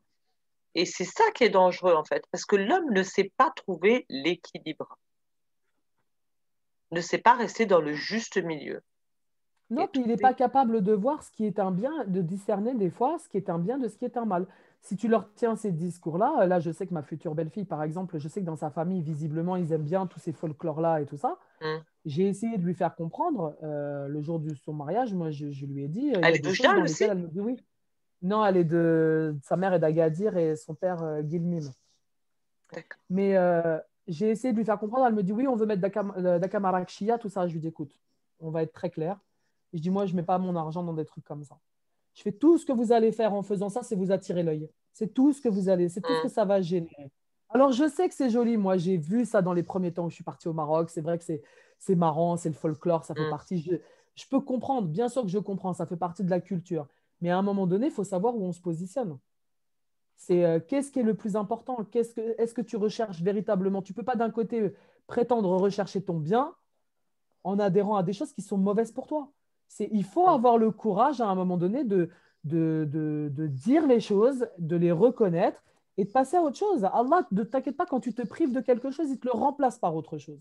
Et c'est une vérité, hein, je t'assure. Hein. Moi, à chaque fois que je me suis privé de quelque chose que j'ai ressenti que c'était un mal pour moi, il me l'a remplacé dans mon esprit par autre chose. Par Ce autre qui chose fait de mieux. qu'aujourd'hui, pour moi, c'est plus ni un sacrifice, ni un regret, ni quoi que ce soit. Mais encore faut-il faire cet effort-là, arriver à se détacher. Et on ne vit pas plus mal, et on n'est pas un arriéré, et on n'est pas un extrémiste parce Non, que bah ça, c'est les je suis. jugements, ça. Ça, c'est encore le regard des autres. Voilà, faut arriver à dépasser ça en fait. Faut arriver à dépasser le regard des autres, c'est surtout ça. Parce que c'est Et pas puis les voir autres, ils où est seront pas ton jugés bien, avec quoi. toi. Et ouais, C'est ça. on pourrait Euh, se Voilà, parler voilà. pendant des heures. Et Allez, je voulais 21h. demander aussi, les filles, Oui, Oui, Omar. Omar. toujours Non, mes questions à la fin. non, non, En non, fait, dis. quand tu mets du rouge à lèvres et que tu fais Ouais. les ablutions, c'est comme le vernis ou pas? Bah, en fait, tout ce qui est matière, parce que le rouge à lèvres, en fin de compte, c'est quand même quelque chose d'assez épais. Il vaut mieux l'enlever parce qu'effectivement, ça peut faire un film au niveau de tes lèvres qui fait que l'eau ne passera pas. Et j'ai envie de te dire, c'est un peu comme les fonds de teint trop épais. C'est un peu, il faut essayer de trouver des matériaux qui font. Bon, le rouge à lèvres, à la rigueur, tu peux l'enlever pour le remettre après. C'est pas très gênant, quoi. Mais il faut éviter, ouais, il faut éviter de le porter quand tu. Il faut que l'eau puisse passer sur toutes ces parties-là. Donc, voilà. S'il est Ok, trop épais, ça merci passe pas. beaucoup. Ça passe pas. Ok. Et tu Mauvaise peux nouvelle, être... Irma? Hein? Non, pas Mauvaise du nouvelle. tout. J'aime bien mon rouge à lèvres et je crois que je suis allergique. Je ne sais pas si c'est un signe ou pas. Ah, peut-être, hein. Peut-être. Non, Je mais sais le pas. rouge à lèvres, à la rigueur, tu peux l'enlever et le remettre après. C'est pas plus gênant que ça. C'est rapide à faire. Enfin, je veux dire, tu vois, c'est pas Ouais, comme un vernis ou ouais, le vernis. quelque chose comme ça. Ou si tu... Par exemple, là, c'est vrai qu'il y a des fonds de teint qui sont plus épais que d'autres. Ce qu'il faut faire dans ces cas-là, c'est le diluer un petit peu. Quand tu le mets sur ta peau, tu le dilues avec de l'eau et du coup, il est moins épais et l'eau, elle passera, quoi qu'il en soit. Si tu mets une tonne de quoi que ce soit sur ta peau, forcément, ça fait un film. Hein, donc, Mm, c'est Mais, cool après. Hein, ça passe pas. Hein. mm. De toute façon, mais tu le quand tu vois. fais tes ablutions, tu nettoies pas ton visage avant? De quoi? Ah non, si t'es maquillé, si t'as juste mis un peu de rimel ou de Ricyl ou des choses comme ça, non, pourquoi tu veux faire tes... Ah, tu penses qu'il faut laver son visage à chaque fois Non. Ben, je sais pas, tu mets du fond de teint. Moi, je peux pas mettre de l'eau comme ça par-dessus du fond de teint. Faut que je me Après, nettoie le visage. ça dépend la quantité que tu mets. Moi, je sais que je mets pas trop ces trucs-là, donc ça me pose pas de problème. Après, si tu penses que effectivement, si tu sens que c'est gênant, quoi, oui, le mieux c'est de le laver. Mais là, tu vas passer ta journée à te remaquiller, quoi. C'est C'est pour ça. ça que je te dis, il faut choisir des produits qui Je soient pas sais trop pas, moi, courants. ça. Mais Si, après, je quand Mais tu mets... même passes, Moi, je sais quand tu que... nettoies, quand tu te démaquilles le soir, quand tu Ouais. mets du maquillage, tu te démaquilles le soir ou la journée. On est bien oui. d'accord que c'est ça, là, ce qu'il y a sur ton truc. Quand, à partir du moment que tu commences à te mettre de l'eau sur le visage, ça dégouline. Je sais pas, moi, ça, que ce soit Bah, très Pas peu que tu as forcément. mis ou Ça beaucoup que tu dépend, as ça mis. non, moi je dépend. sais que ça dépend les produits que tu prends, mais Ça moi j'ai dépend pas de les problème produits, de ouais. cet ordre-là. Hein. Moi, je sais que Après, ça dépend la les poudre produits. qu'on avait à Forever, Après, moi, d'ailleurs, je suis en train de finir le c'est peut-être dernier. psychologique. Non, franchement, la poudre, elle est tellement... Tu sais, c'est une poudre minérale. Et tu vois, regarde, on va encore sur les trucs naturels. Et bien moi, j'arrive à faire mes ablutions et je te jure que ça lave, Ça bouge ça me pas. gêne pas, on dirait que j'ai rien. Et quand j'ai de la poudre et ça fait pas de, ça dégouline pas quoi en fait. Après, quand tu mets de l'eau sur ton visage, Salima, j'ai envie de te dire, c'est pas un lavage que tu fais, hein, c'est vraiment, tu passes l'eau sur ton visage. C'est Ouais. pas, moi, ça, enfin, en tout cas, moi, personnellement, ça me gêne pas du tout, quoi. La seule chose que tu dois laver avant de faire tes ablutions, c'est tes parties intimes quand tu as été aux toilettes ou les choses comme ça. Mais en dehors de ça, C'est un et passage ça d'eau. aussi, tu vois, non, mais c'est là que tu vois que l'importance de l'islam avec l'hygiène et les comportements qu'on adopte par rapport à ça, c'est que moi, depuis que je fais ma prière, depuis un certain nombre d'années maintenant, depuis que je la fais vraiment plus sérieusement et tout ça, je sais que je ne peux pas aller aux toilettes, même si je ne vais pas prier juste derrière, et ne pas me Hum, laver. C'est impossible. Ou alors, il faut vraiment que je sois à l'extérieur et encore, peut-être que j'aurai des lingettes sur moi ou quoi que ce soit. Mais c'est... Et l'autre jour, je rigolais parce que j'entendais, il est connu, c'est un médecin qui est venu parler de l'hygiène à ce niveau-là. Et il disait que normalement, on devrait se laver les parties intimes sitôt qu'on sort des toilettes. Parce que le fait de s'essuyer, ça ne lave pas. voilà. Et que, Oui. et que le manque d'hygiène, il est souvent responsable de maladies qu'on n'imagine même pas. Hum, Quand tu fais tes gros besoins ou quoi que ce soit, ça peut, si tu n'es pas hygiénique à ce niveau-là, ça peut apporter plein de problèmes, quoi. Plein de Donc, problèmes. il y a des choses à prendre. Moi, je sais que c'est des automatismes que j'ai maintenant et que ça y est, c'est acquis, quoi. Mais oui, mais on utilise toujours l'eau quand tu vas aux toilettes. Ouais, mais il y en a Toi, qui ne le font pas, il y en a Omar. qui le font Je pas. t'assure qu'il y en a plein qui ne le font pas, même Hum, chez les musulmans. Ah hum, Il y en a oui, qui je savais pas. ils vont s'essuyer, par exemple, et ils vont attendre l'heure de la prière pour aller se laver juste avant. Tu vois ce que Ouais. je veux dire? Hein. Hum, Mhm. Moi, Euh, j'ai fait les deux. Voilà, bah voilà, oui, exactement. Moi, c'est exactement ça. Je fais rien dans mes toilettes. Bon, des fois, là, j'essaye de voir si je vais pas pouvoir mettre un petit La système. douchette. Ouais, voilà, pour mettre une douchette ouais, ça se fait de Ça plus se en fait plus. beaucoup comme maintenant. ça Ouais. existe. Ouais, comme ça existe, parce que ça, c'est quand même vachement pratique. Parce Mm. que là, pour l'instant, j'ai un espèce de truc en plastique, mais t'en mets autant par terre que Hum, où il faut pas. Donc voilà, mais après, moi, c'est devenu un automatisme, mais je t'assure qu'en matière d'hygiène, il y a des gens qui ont vraiment des choses à revoir, hein. Tu sais, moi, j'ai vu des cas, tu parles d'hygiène, mais moi, j'ai vu des cas en allant à la mosquée de gens qui sentaient des pieds. hum. Et j'ai vu des fois poser ma tête sur un tapis qui sentait des odeurs corporelles, laisse tomber. Donc ça Mais prouve bien qu'il y a des il y en problèmes a d'hygiène. qui ont des maladies par rapport à ça. Je sais pas comment ça Bah, s'appelle. oui, après, je ne parle pas des cas extrêmes, je n'étais pas dans le détail pour savoir qui était responsable de quoi. Puis après, il y a des gens qui n'ont peut-être pas forcément eu le temps de se changer ou qui sont partis Non, beaucoup. mais c'est pas ça. Mais il y a une maladie qui existe. Il y en a qui auront beau se laver, mais qui vont sentir la transpiration. Ça s'opère même. Moi, je connais quelqu'un qui s'est fait opérer des pieds.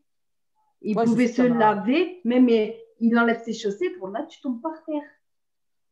Non, non, je sais qu'il y en a. Le fils de Abdallah, Rafika, son fils Nordine, il a un souci comme ça. Lui, c'est dans les mains, mais ça ruisselle.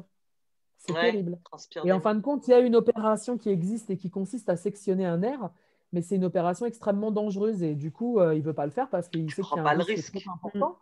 Et il a le même problème au niveau des pieds. Mais c'est terrible. C'est terrible. Donc oui, je Mm. sais. Mais là, je ne parle pas de ces cas-là, Salima. Bien sûr, si c'est quelqu'un qui est... De toute façon, je ne jugerai jamais une personne de visu tant que tu ne sais pas la raison pour laquelle il est comme ça, tu ne peux rien dire. Mais je sais pour avoir vu qu'il y a des problèmes d'hygiène même chez les musulmans. Et c'est quand même dommage parce que voilà, c'est l'une des principales l'hygiène dans l'islam, c'est primordial, hein. C'est primordial. Oui, c'est clair. Donc C'est clair. voilà. Oh, bah, on a bien dépassé Bah, aujourd'hui. moi, j'ai déjà entendu dire ah non, faut pas prendre sa douche tous les jours, faut prendre une fois tous les 2 jours, voire tous les Oui, 3 jours. bien sûr. Bah, Non, ça, mais, pour moi, c'est mission impossible, hein. non, mais sérieux, hein. Chez des musulmans, bah, même moi. Moi, c'est 2 fois par jour Alors moi, je minimum. t'explique, hein, je prends Mais une douche c'est. le matin et je prends une douche le soir. Ouais, Alors moi, l'été, c'est même pareil. pas la peine. Et tu sais, moi, quand j'ai eu mes enfants, je sais que ma fille, quand j'expliquais que je la lavais 2 fois par jour, je me faisais engueuler. Mais moi, c'est ce que j'expliquais. Je dis le soir, c'était juste une douche de bien-être, en fait. C'était Oui, pour la détendre. Ça l'aidait. Je la frottais pas comme une cinglée oui, avec du oui. savon ou quoi que ce soit. Et le matin, c'était vital parce que elle avait, bah, les enfants transpirent la nuit. Je me Hum, rappelle, elle avait toujours ses petits cheveux collés et tout à cause de la ouais. transpiration. Donc, pour moi, non, non, mais moi, je peux pas. Ne pas me laver, c'est juste pas possible, quoi. C'est pas possible. Même si je suis malade, même si je suis fiévreuse, même ou je sors pas de chez moi ou quoi, mais je vais prendre ma douche. Ça, c'est obligatoire. Et tout le monde n'est pas comme ça. Obligatoire. Ah non, énormément, hein. Oui, il y en a beaucoup. C'est- Il y en a énormément comme ça. Mais limite, c'est toi qui n'es pas Ah normal bah, c'est clair. parce que tu prends ta douche tous les jours ou 2 fois par jour ou que tes enfants ils se lavent tous les jours. J'arrive à inverser les rôles. On va arrêter Non, mais sérieux, l'enregistrement hein. parce que.